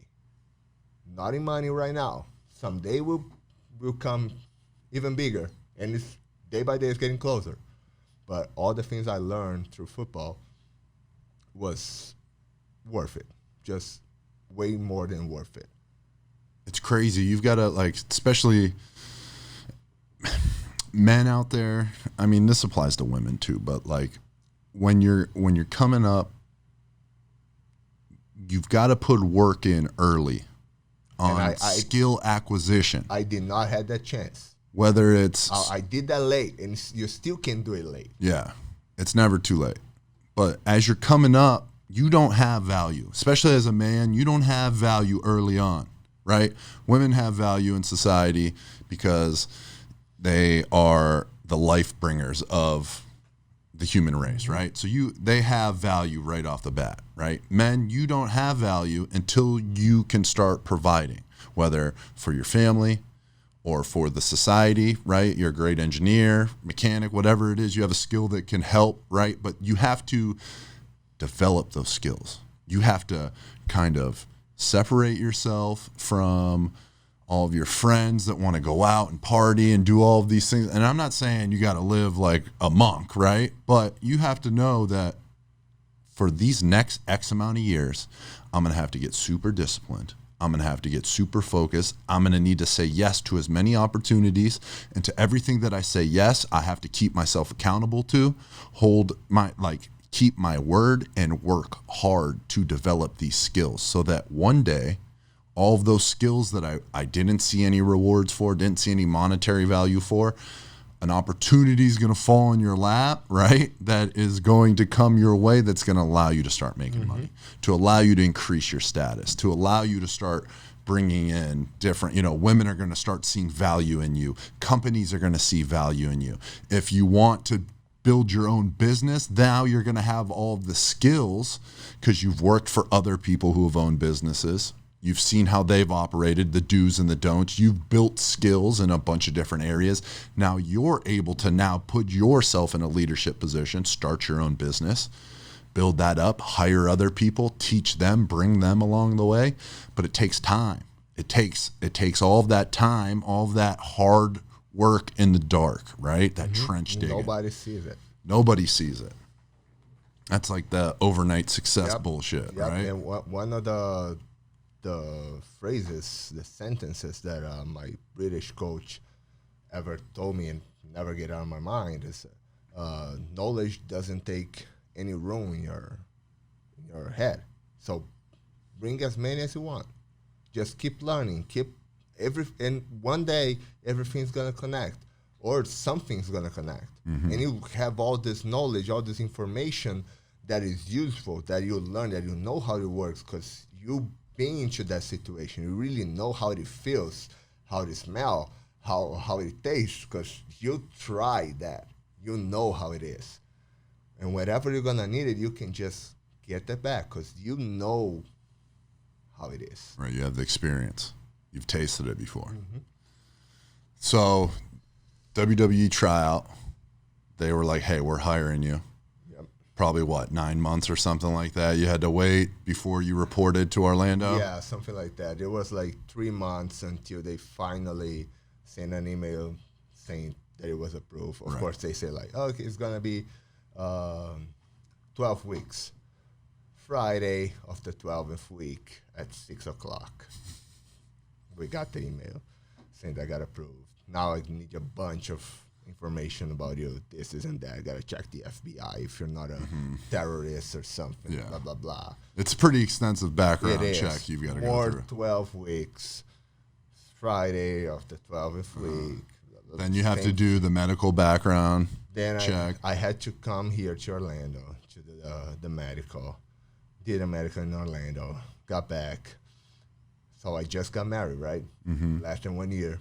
Everything is new in my home. My wife had never been to the United States, had no idea how Orlando is. She loves São Paulo. She was a model, so can imagine that she knows everybody. She knows the cool places. She knows this, and that. Finally, we moved to Orlando. Got here. She's like, oh, my God, where I am. There is nothing in this street. Nobody's walking in this street. It's so hot. And I cannot even read street signs or anything like that. Because, of course, it was hard at the beginning. Really hard. Right. They say that I was going to pay some amount of money. You get there. We're going to pay you $5,000 to help you move. And I was, okay, going to sell my stuff at home. Everything is new. So half of them people pay, half of them people did not pay. Get the money here, currency is so bad. It's like everything I own in Brazil, when I get here, is like $2,000. Damn. Then I got here. They said they're going to help us with $5,000. I was, okay, $5,000, I can't buy a 4,000 car and get my rent in, and we'll live. I get here and they only give me 2,000. The other 3,000 they are taking away from my visa fees. Yeah, but I still owe like almost more $5,000 to them that they're taking away every week. So I'm getting $600 every week. There's me and my wife in a different country. Everything changed in my life. The only thing that did not change in my life was my wife. The language that I speak, the money I use, the car I drive, the house I live, the job I have, everything changed. So we're living in this apartment with a mattress that was donated. We got 2 pans, 2 plates for 3 months, and a 2,500 car, like really bad. Right. And we're going, my wife is feeling sick because she misses home. And for 6 months was really hard because we like making 600 a week. We could literally, we were gonna buy food for the week, and if we eat it all, that's it. Yeah. We were so lucky that we have a big Brazilian community here that they help us a lot, because in the WWE nobody helped us. Yeah. Nobody helped me to get my driver's license. Nobody helped me to open a bank account, to have my social security number. I have to do everything by myself. Of course, it was new, probably one of the first internationals to come in. They were lost. They're still lost. Right now, it's way better. When international comes in, they have 6 months rent paid. There's someone that drives them all around. I never had anything like that. People was really, we started the same day. Yeah, we so did. you remember how it was bro. back in that time. It was like, it was bad. cutthroat. My English was bad. I understand everything. I could understand everything. I wanted to say words that I could never make the sounds of because I never tried. So I knew how to write, how to read, and how to listen, but I never practiced speaking. Yeah. And I never thought I needed because I thought I knew enough. But then at the time that I needed to say something, I could never say it. And I still mistake a lot of the verb times. Imagine at the time. So anybody asked me something, I would, and people didn't give me a chance to explain myself. Right. That made even worse. So I was getting beat up. There's probably a bit of fright as well to like fuck up a word as well too. You know what I mean? That like, oh, I don't want to say this wrong. And I would say it wrong. Even if I didn't want to say it wrong, I would say it wrong, and I never had a chance. Like I knew it that I had said it wrong. Yeah. That was the problem. That was not what I wanted to say. No, stop. I don't want to hear any more words coming out of your mouth. Shut up. Shut up. Like I did not even had a chance to correct myself. So I was getting beat up at work. I would get home. I would get beat up at home. Hey, bro, the English speakers were getting beat up too. So it didn't matter. It really didn't matter what language you were speaking. I was getting not just the English that I was getting beat up. Beat up. I was beat up because we were taking like 40 bumps a day. Bro. Then if you take a wrong bump, you have to listen like a sermon. Yeah. Then if you step with your left foot on the floor instead of with your right first, somebody will see it and will come and scream at you, and I don't even know what they're screaming about. Right. If you, why you're breathing so much? Why you're not smiling? What are you talking about? Why I'm not smiling? I have no idea what I'm going through. Like I'll go home right now, my wife is crying. My wife gonna go back home. Yep. My wife don't want to stay with me. And that's something that I realized there early on was so many people from different walks of life that get jam-packed into this training center that's like hyper competitive, and most people are like atypical athletes that are just like very competitive. Then you get jam-packed into this like weird world that's like people don't, like there's all these unwritten rules that nobody tells you about until you break them. Then they yell at you, and then like people, then there's like the mind games that people like to play and the manipulation and all that like real high school petty bullshit that takes place. And like, you know, it's show business-esque world that, you know, all that, you got all those little sociopathic narcissists that like, so many, you know, that are doing whatever weird shit that they're doing to like the new people that are coming in. And then you are beating the shit out of your body. Just like, not even with like ill intention, just the process of learning how to wrestle, right? Hitting the ropes. People think that shit is fun.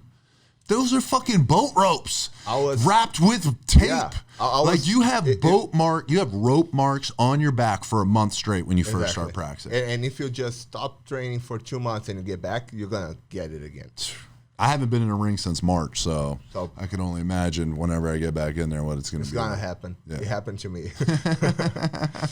But yeah, it was just so like was hard to adapt. Definitely was really hard to adapt. Yeah. And, it's just me and my wife. There's nobody close. Everybody told us, don't get close to Brazilians because Brazilians going to scam you. And we truly believe that. Even though we did not need it to like work with Brazilians. So there's no way that we could get scammed by other Brazilians. Right. We believe that. So you kept your distance? That was a mistake that I did. Yeah. Because we were feeling alone. We were feeling literally alone. We did not have money to do anything. It took me 2.5 years to go to an amusement park, living in Orlando. Because like money was so short that I could not do anything like that. It took me a long time for them to really help me up a little bit. Like, oh, hey, here's a raise. You're right. It took me almost 2 years. So I was getting $600 bucks for like 6 months a week. Then when I finally got paid off, it felt like a raise because I was getting $750. So, oh, good, I can buy a TV right now. Right. But I cannot get cable. And that how it was. Like, it was hard at the beginning, but that also helped me to build my character even more. That strained my relationship with my wife because we were like, there was a time that we look at each other, hey, it's just us two. If it's not us two, it's gonna be just you or me, and we gotta get together on this. We gotta ask God to help us out with that, and strengthen our relationship with Him and by ourselves, because it's not gonna work. If it's not gonna be like that, it's not gonna work. Right.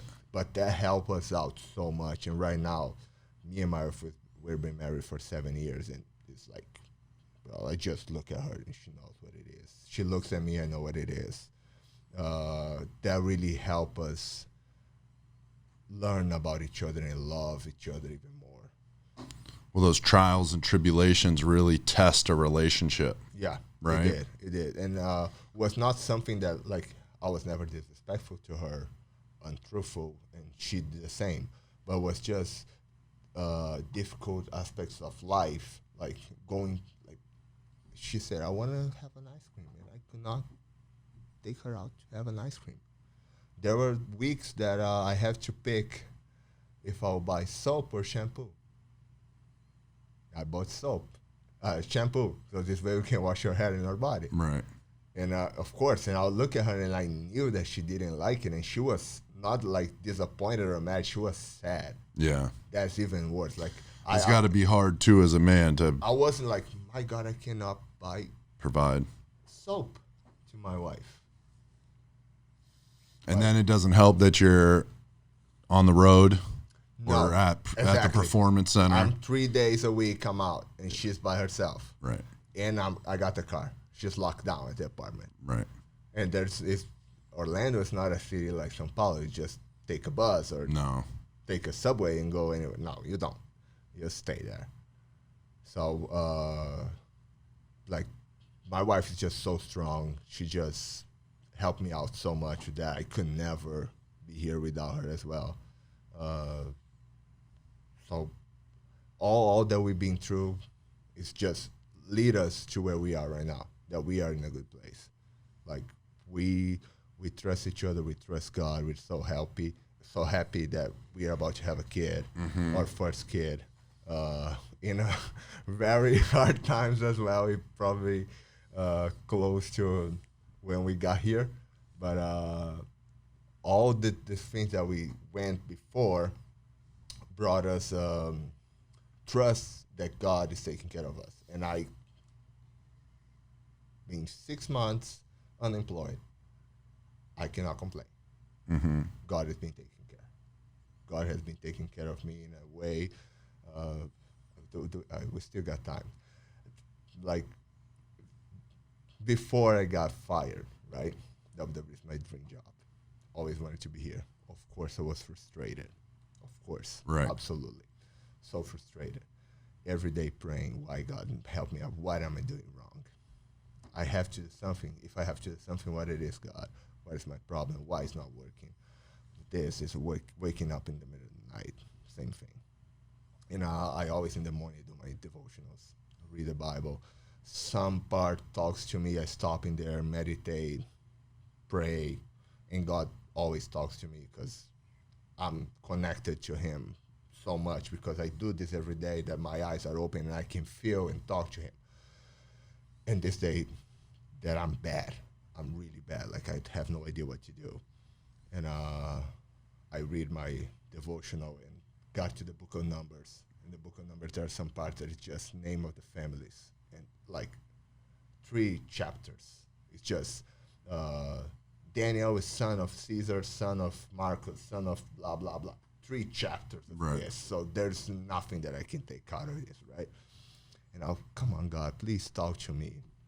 And I had drink my coffee. I got inside the bathroom, of course. I drink coffee, gotta go there. As I got there, my phone ring. It's my best man for my wedding. I don't talk to him for over 2 years. He's living in London, Okay. and he's doing delivery, right? Like Uber Eats, something like that. And he just stopped and said, hey, man, you got time? Yeah, I do. God just taught me, stop right here, call Cezar, and say this, and that to him. And then he asked me, how is your work? And it's bad. I have no idea how it's going on. I have no idea what to do. This is my dream, but I don't know what's going on right now. I don't know. I just don't know. And he said, so I gotta say, because God told me to say, so I gotta say, God is closing a door. You're probably gonna be fired from your job. But don't worry, because God is taking care of everything. He's gonna turn your life upside down. And you can ever imagine how good it's gonna be, the things that God will do in your life. Wait, he said this before you got fired? The next day I got fired. Oh, shit. The next day I got fired, right? So it was like, I knew it that was happening. Of course, it was bad. Right.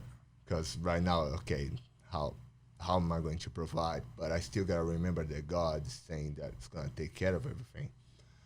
So during this process of time, like, I got 30 days to decide if I go back to Brazil or if I try to apply a different visa to stay here. I don't want to go back to Brazil, but I also don't want to do something that God doesn't want me to do. So I'm asking God, lead me. What am I going to do? What do I have to do? And I'm not doing anything for 1 week, right? And then I finally got the clear message: knock on doors. Knock on doors. The door that is going to open, you get in. And I was, okay, so I'm going to knock on doors. Going to call a attorney to see what are the possibilities, what can we do. So I called this attorney, and of course I had talked to WWE before about applying for a green card. They never wanted to help me out with that, say that my case wasn't strong enough. That was better for me to stay on P1 visa, which is my wife cannot work any place. I can only work to WWE. If they fire me, I got to get back. So there was a little bit of interest on them on having me on that instead of a green card.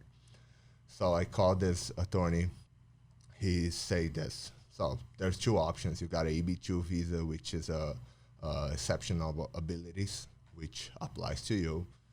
You're well known and anywhere.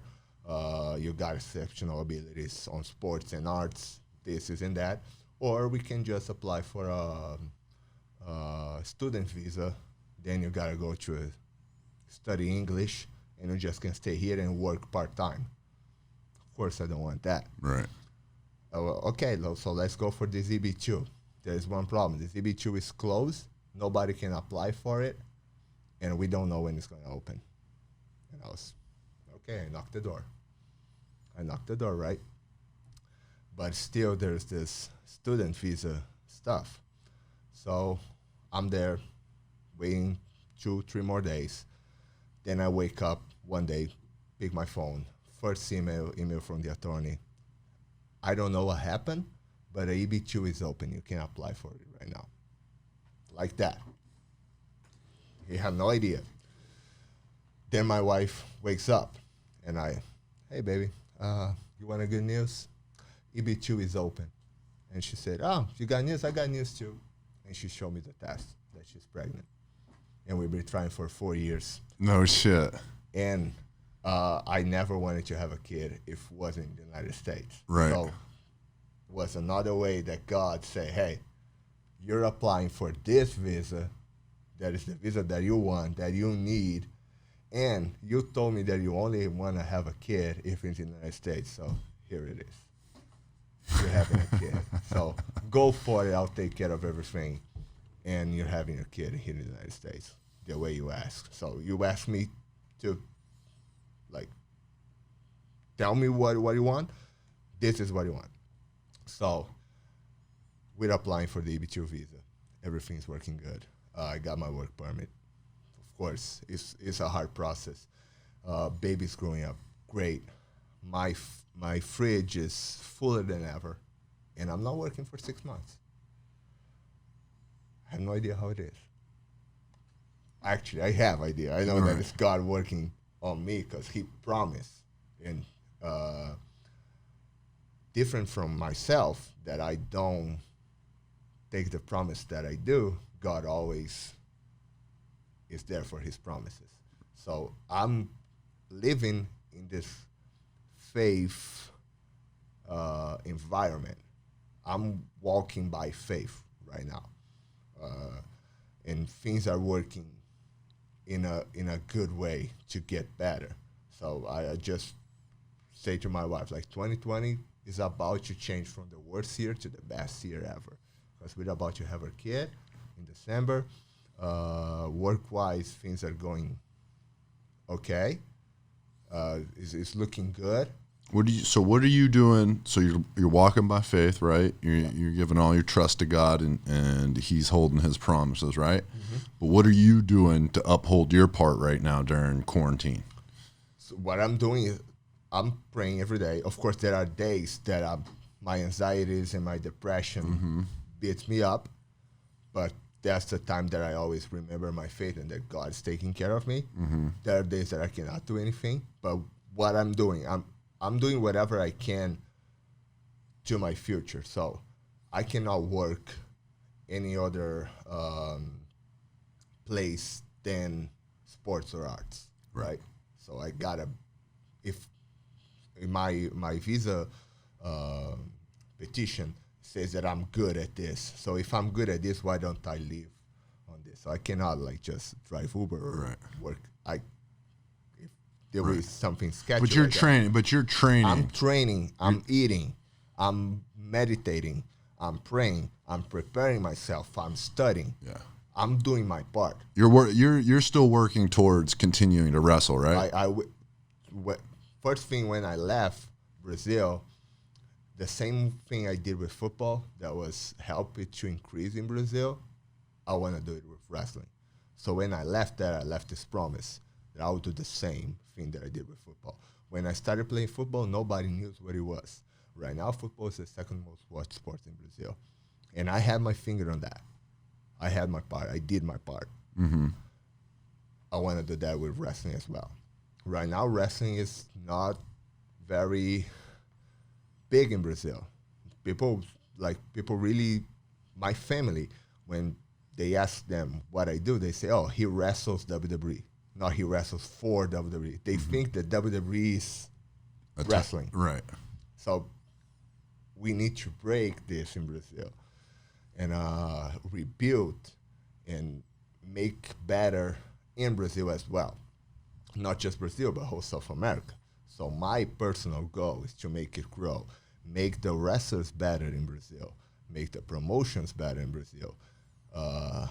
And I cannot do that in Brazil. I have to get my name here. I have to know people that want to invest to make it big in Brazil. Okay. So I'm still going to stay in wrestling because I still have a lot to do here. I have to have a big name enough that people in Brazil can notice. And then when they notice, I got to say, oh, this is happening in Brazil as well. Because Brazilians only pay attention whatever is happening outside of Brazil. So like on surf, nobody knew that there's a surf competition. A Brazilian won. Everybody loves it. Everybody watches it. So someone got to do something here for it to explode there. So I want to work on these two things. So I want to make my name big enough here so people in Brazil, hey, there's a Brazilian right there. And I can say, hey, yes, I am right here, but there's stuff going on in Brazil as well, and I want to make it grow. Right. You're trying to inspire some young Brazilian. Yep. Hey, he did this. And he's from where I'm from. I can do that too. And this is what I do. Like there is Brazilian companies in Brazil doing wrestling, and I want to help you. I want to teach you everything I learned here. Right. Because that's the same way that football was in Brazil, that there's nobody there to teach. Yeah. They're doing by themselves. They are watching it. They think they are doing the right stuff. Well, there wouldn't be anybody more qualified to go back, you know what I mean, to teach than you. Yeah, because I mean that's so like 5 years in the WWE, right? I had to learn something, right? Right. Well, but more importantly, so it's like 5 years, right? But it's 5 years in the WWE at the Performance Center. So I mean, you could argue that it's really, you know, what people 5 years of wrestling outside of the WWE and 5 years inside of the WWE is almost like 2 to 3 times the amount. You're like doubling or tripling the experience you would outside. And we're learning with the best. Yeah. We're learning with guys like Terry Taylor, Shawn Michaels. Right. They're big names that did something in this business. Yeah, you're working with the best of the world, right? On all regards, whether past, present, or future, you're training with the best sports entertainers in the world. And you're with them every single day, right? And you're everything's wrestling all the time. Fucking 12-hour days. Training 2-3 times in the Performance Center, getting in your car real quick, driving 2 hours away, putting up a ring, having a show, tearing it down, rinse, repeat. And you learn with all these things as well. Yeah. You learn with all these things, like setting up the ring and you're just talking to this guy and you get some information that maybe a coach was trying to tell you, but you couldn't understand, and this guy tells you in a different way and it just clicks. Yeah. Oh, now I know.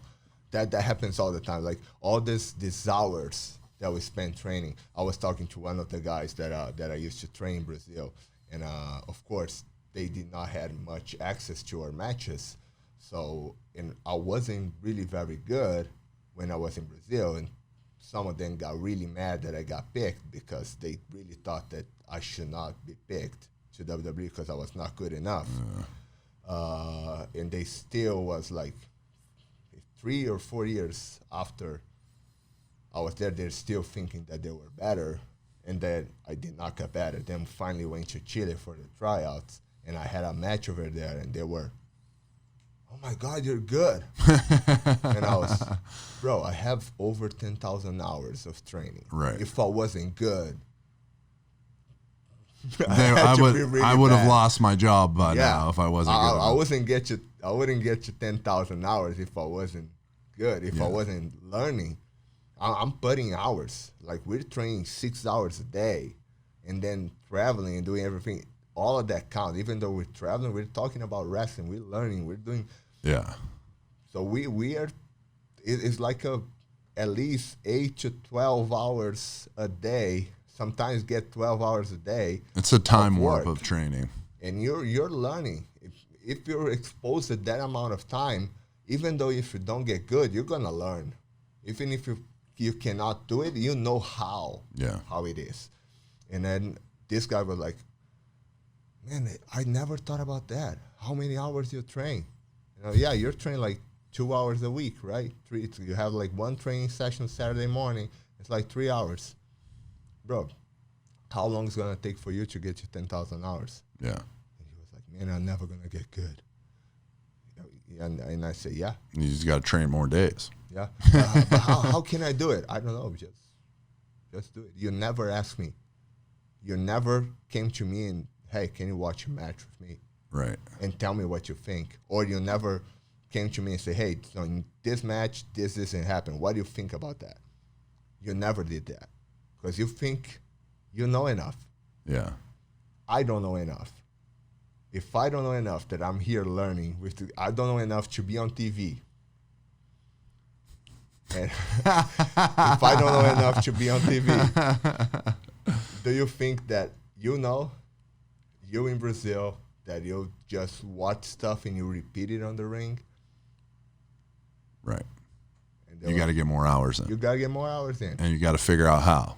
And it might not be easy. How am I going to move to the United States? I don't know. Figure it out. Get some money.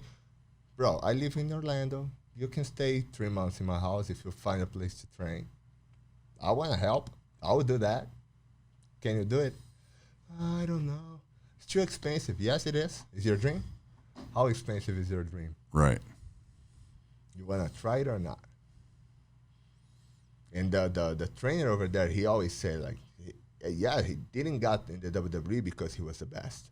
He got in the WWE because he woke up at 5 o'clock and went straight to the cardio, even though he had to take 3 hours to commute. And whenever he get there, he was working out at the bathroom, and then again he was working out at lunchtime and again at night. That's why he got there. It's something that is just out of the Brazilian mindset, something that I learned in football, because it's not Brazilian mindset. Got to get them hours in. Mm-hmm. You got to get them hours in. Gotta get in. You got to get good before you can get paid. Yep. You got to get good before you can start getting recognized. And and I'm seeing like all the things that I learned in these 5 years, I had a lot of chances to apply in the last 3 weeks.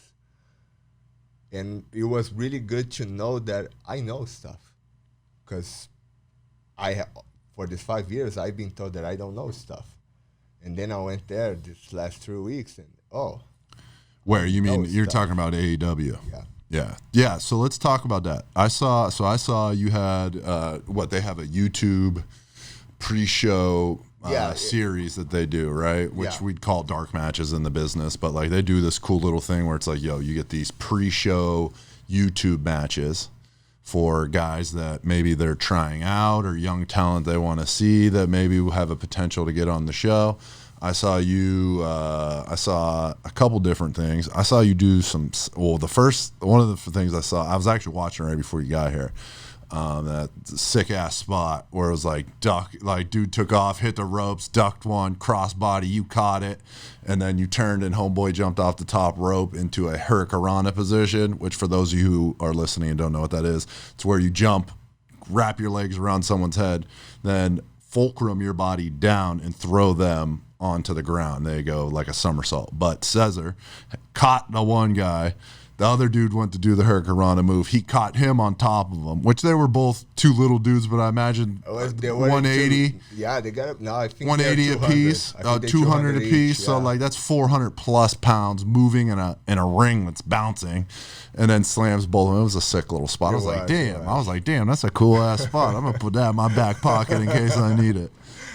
And so I saw that, and then I saw you working with Billy Gunn too. That was probably a pretty cool experience. It was. So as you asked me as well, like I never stopped. Of course, I never stopped. Even before I got my papers, I went back to training. As soon as Flatback School, which is Sean Spears, Ty Dillinger, and Tyler Breeze School, got open again after the pandemic, I hit them up. Hey, man, I want to train. They don't know me.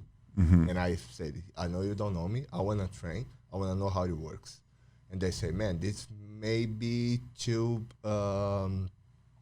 novice to you, because we are getting people that never got experience. And I told him, I don't care. I want to get ring time. I need to know people. I need to know you guys. I need you guys to know me. I need connections, because I want to work. Yeah. And I don't know anybody outside of WWE. Right. This is what I want. And they told me their price, and I told them I have no idea how to pay that because I'm unemployed. What can we do? And you do whatever you want, however you want. And I still owe them money, but I've been working there. They have like an 8-week course. I did the first 8-week course. Was great. I learned so many things that I never learned at the WWE. So many things. Like I never learned how to do a false finish. Over there in 8 weeks, I was doing matches with 3-4 false finishes, right? I learned so many things. Learned so many people. I met Billy Gunn and their sons over there, because one of their sons is learning. Okay. The other one is pretty good as well, so we train together. Billy Gunn is being like a mentor to me as well, because he got our size, a lot of experience, Hall of Famer. Right. Cannot say. Yeah, one of the great workers of his era. So good. And whenever I got my papers, first thing, just hit up Ty Dillinger, Ronnie, and he got me contact with guys from AW. They invite me over. I went there. They treat me so good. Different environment that I had no idea how to behave.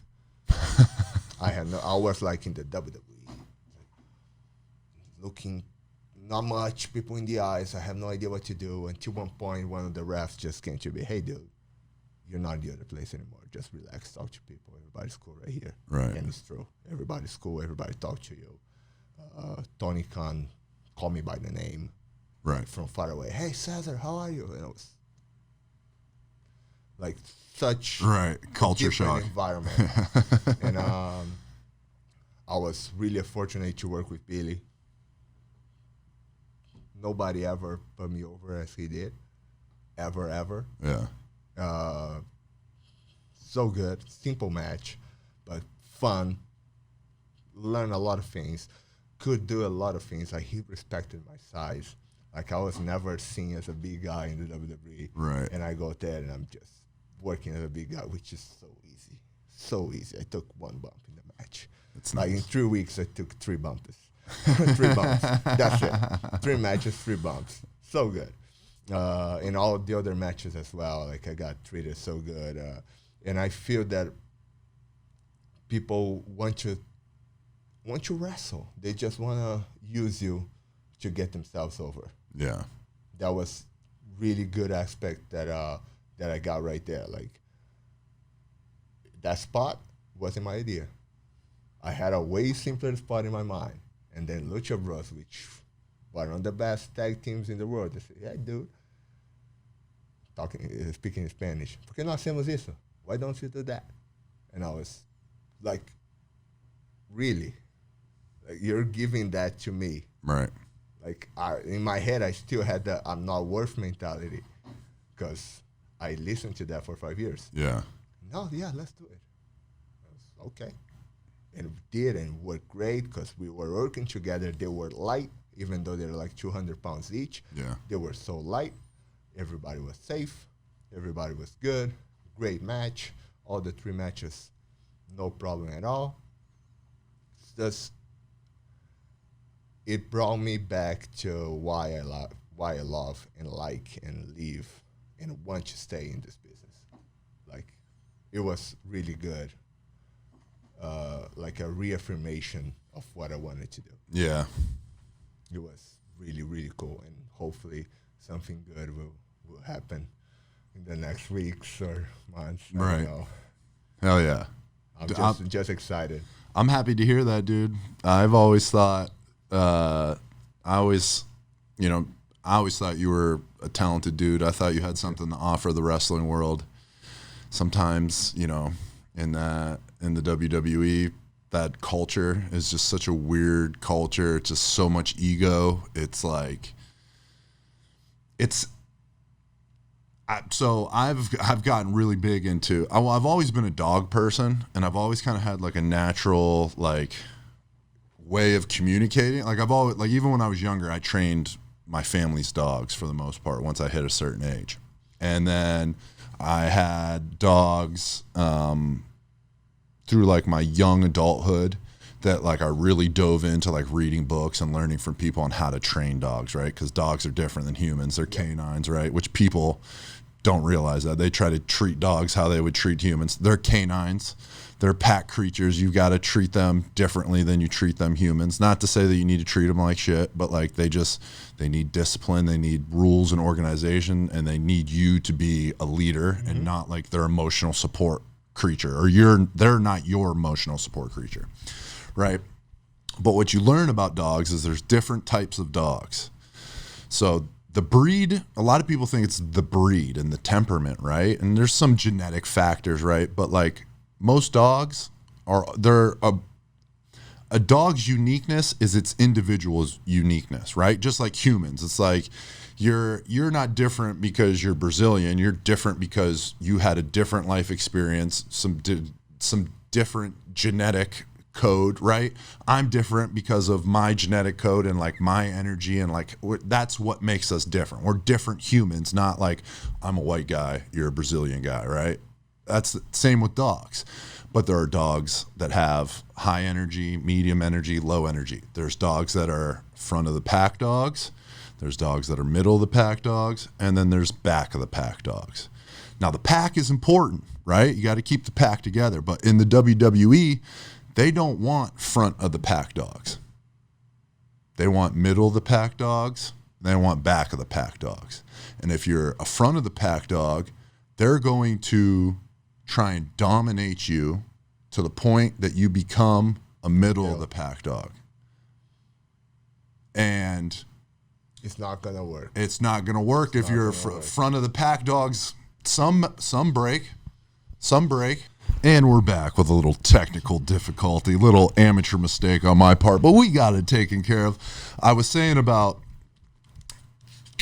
packs, dogs, right? In the WWE, they don't want front of the pack dogs. They want middle of the pack dogs. Now the problem, this is what I was saying. Front of the pack dogs can't become middle or back of the pack dogs. Like, you may be able to break them, but they're no longer useful. So you're either going to break them, and they're not going to be a very useful commodity to the company, or they're going to leave. They're going to go find a different pack that values their leadership or their skills or whatever value that they bring to the company. I don't think that they knew exactly what they were doing, or they still doing at the PC. Of course, they have the best resources that you can ever find in this world to make whatever they want on this wrestling business. When we got there, the PC was new. Yeah. Right now, PC is not new anymore. So there are some things that should be fixed during this 5 years. Yeah, for sure. Because there are some people that went out of there straight from the PC and are big stars right now. There is. But what is that percentage?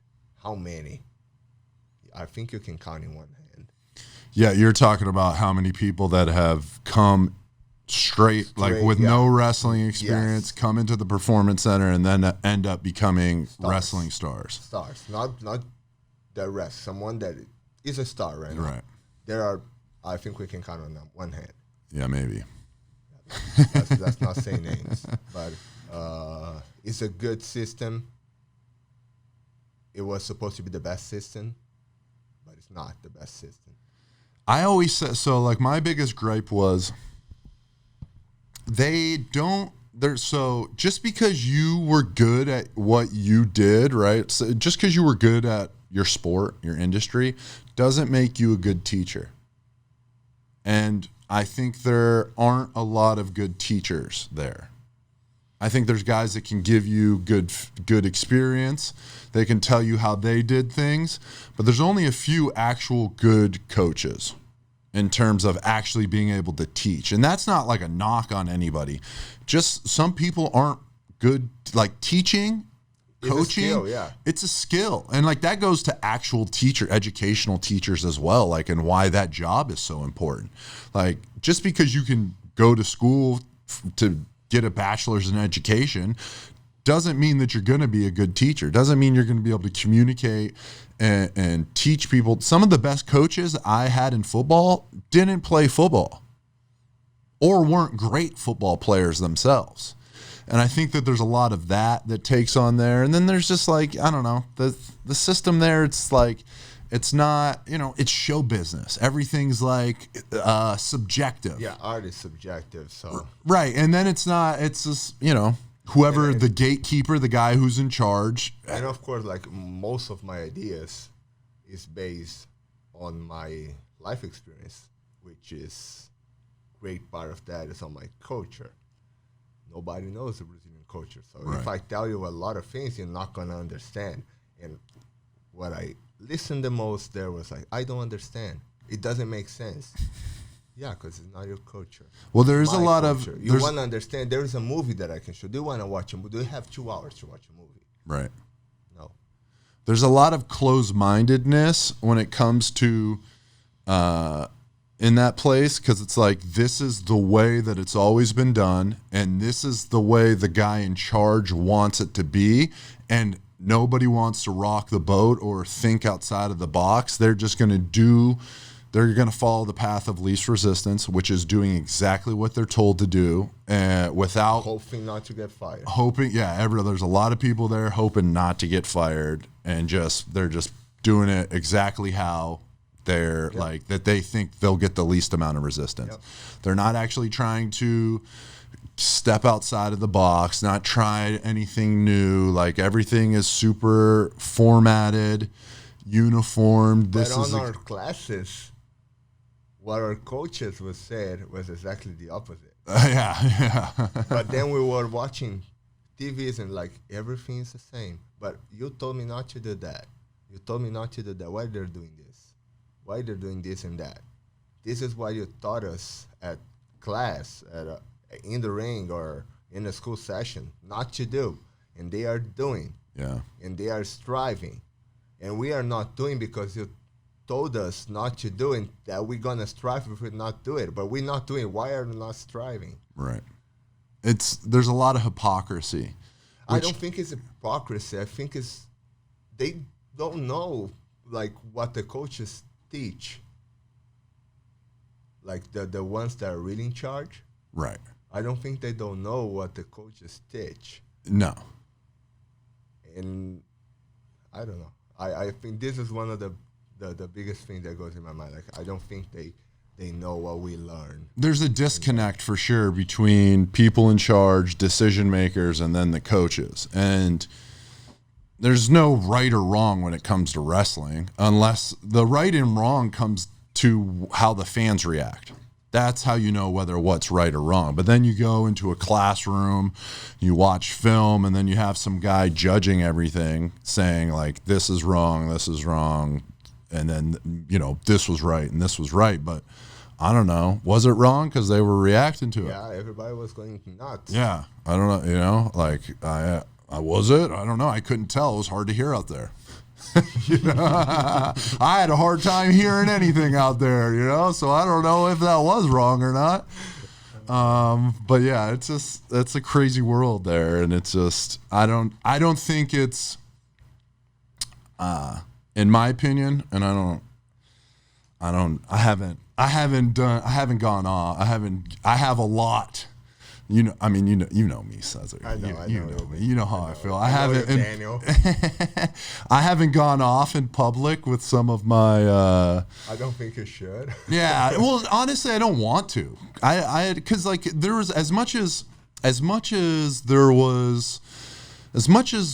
I was disgruntled with a lot of things that kind of took place there, especially towards the end, like me asking for my release and all that, and just wanting to get out of the company.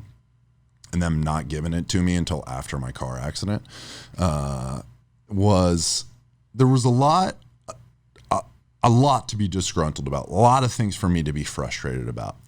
But there was so much good that came from my 5 years that were there. Exactly. That's exactly what I said. Like, I learned so many things right there that all the bad things just go by. Yeah. And I'm going to apply the things that I'm learning somewhere else. Yeah. Yeah. And dude, the things that we learn, they work. Yeah. Trust me. Mm-hmm. They work, because I can tell the difference from who was at the WWE before, who was not. It's like you can if you watch it, you can tell as well. Right. It's night and day. Yeah. Like the way they look at a camera, the way they stand in the ring. This is something that we learn right there. How to Yeah. train.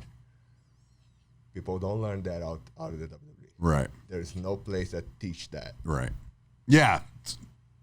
You can't separate the good from the bad. So it's like, I'm not even going to, and all the bad, it's already out there.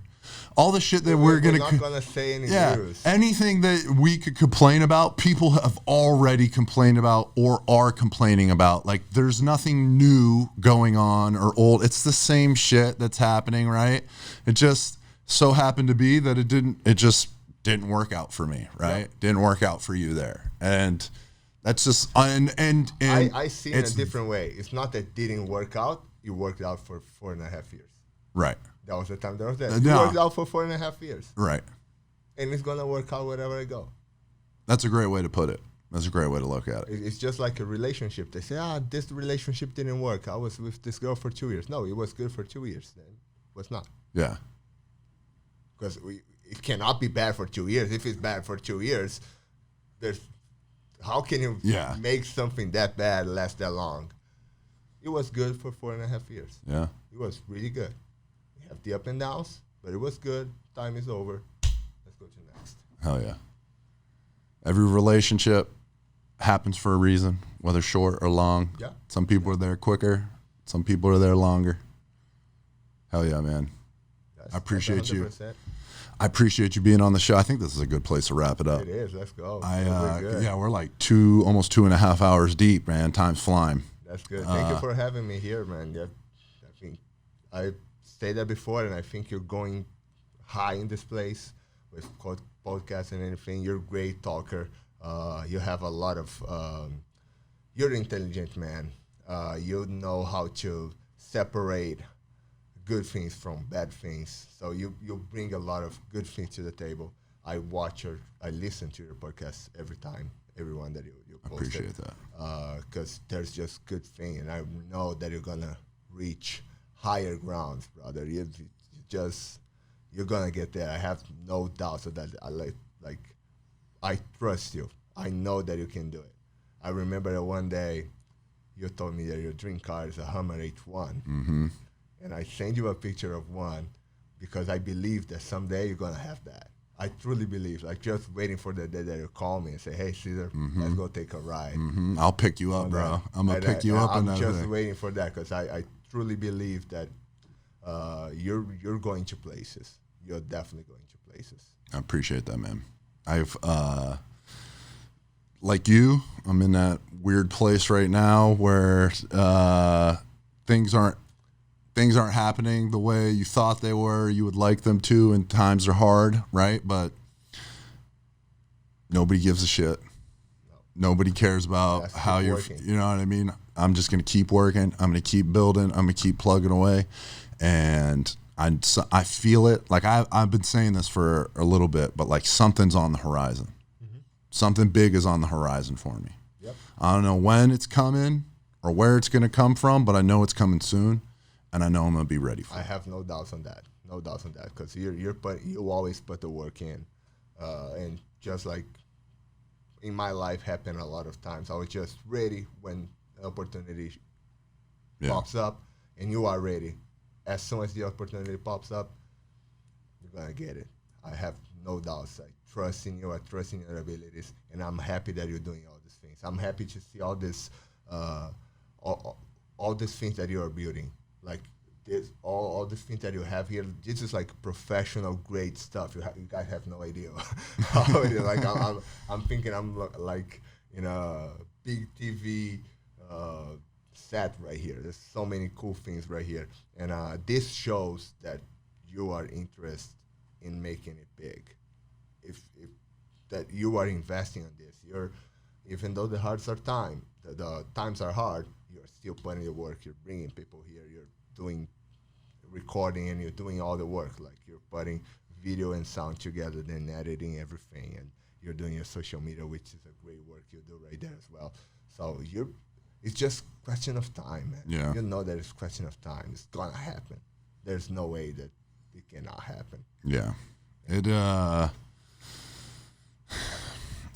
When times get tough, the tough get going, bro. Mm-hmm. Mm-hmm. And I just, like you, I feel, especially after the car accident I was in, I feel like that was a sign. It was a sign from, whether you want to call it God, the universe, mystic forces. Like, I don't know what it was, bro. The creator, whatever. But something that day bigger than me decided like it wasn't my time to go.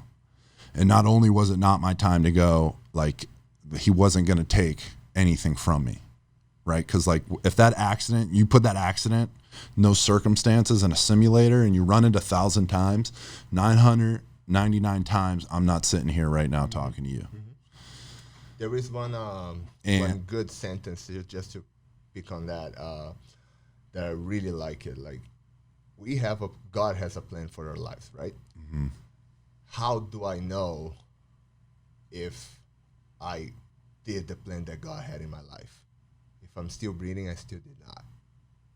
So If you're still breathing, you still have a big plan right here. So you just keep going, keep doing, keep trusting God, Creator, whatever. He's gonna use you. He will. You're part of His plan. You're loved by Him. Like you can never imagine how much. I can never imagine. I'm about to imagine because I'm about to have a son and I already love him so much that I have no idea how. But God loves us even more because He gave His son to us. And He has a plan for us and He takes care of us. And I have no idea. He has big, big plans. Huge. Like, ooh, Daniel made the plan for you, man. Ooh. I haven't done that in a while, bro. Brings back good times. Oh, man. Thank you, bro. Thank you for being on here. I appreciated being able to catch up with you. And where can people find you on social media? People can find me on social media, Instagram or Twitter. It's Cezar, Cezar Bononi _ on both. I'm verified on both. So. Okay. I'll make sure I put in the show notes. I'll put all your links and information in there in the show notes. Great. That's it. Instagram and Twitter, that's where I am. Okay. Cool. Hell yeah, Bye, man. brother. Thank you, my man. much. I appreciate you. Thank you. Later, folks. Ready for the drop. Be ready for the drop.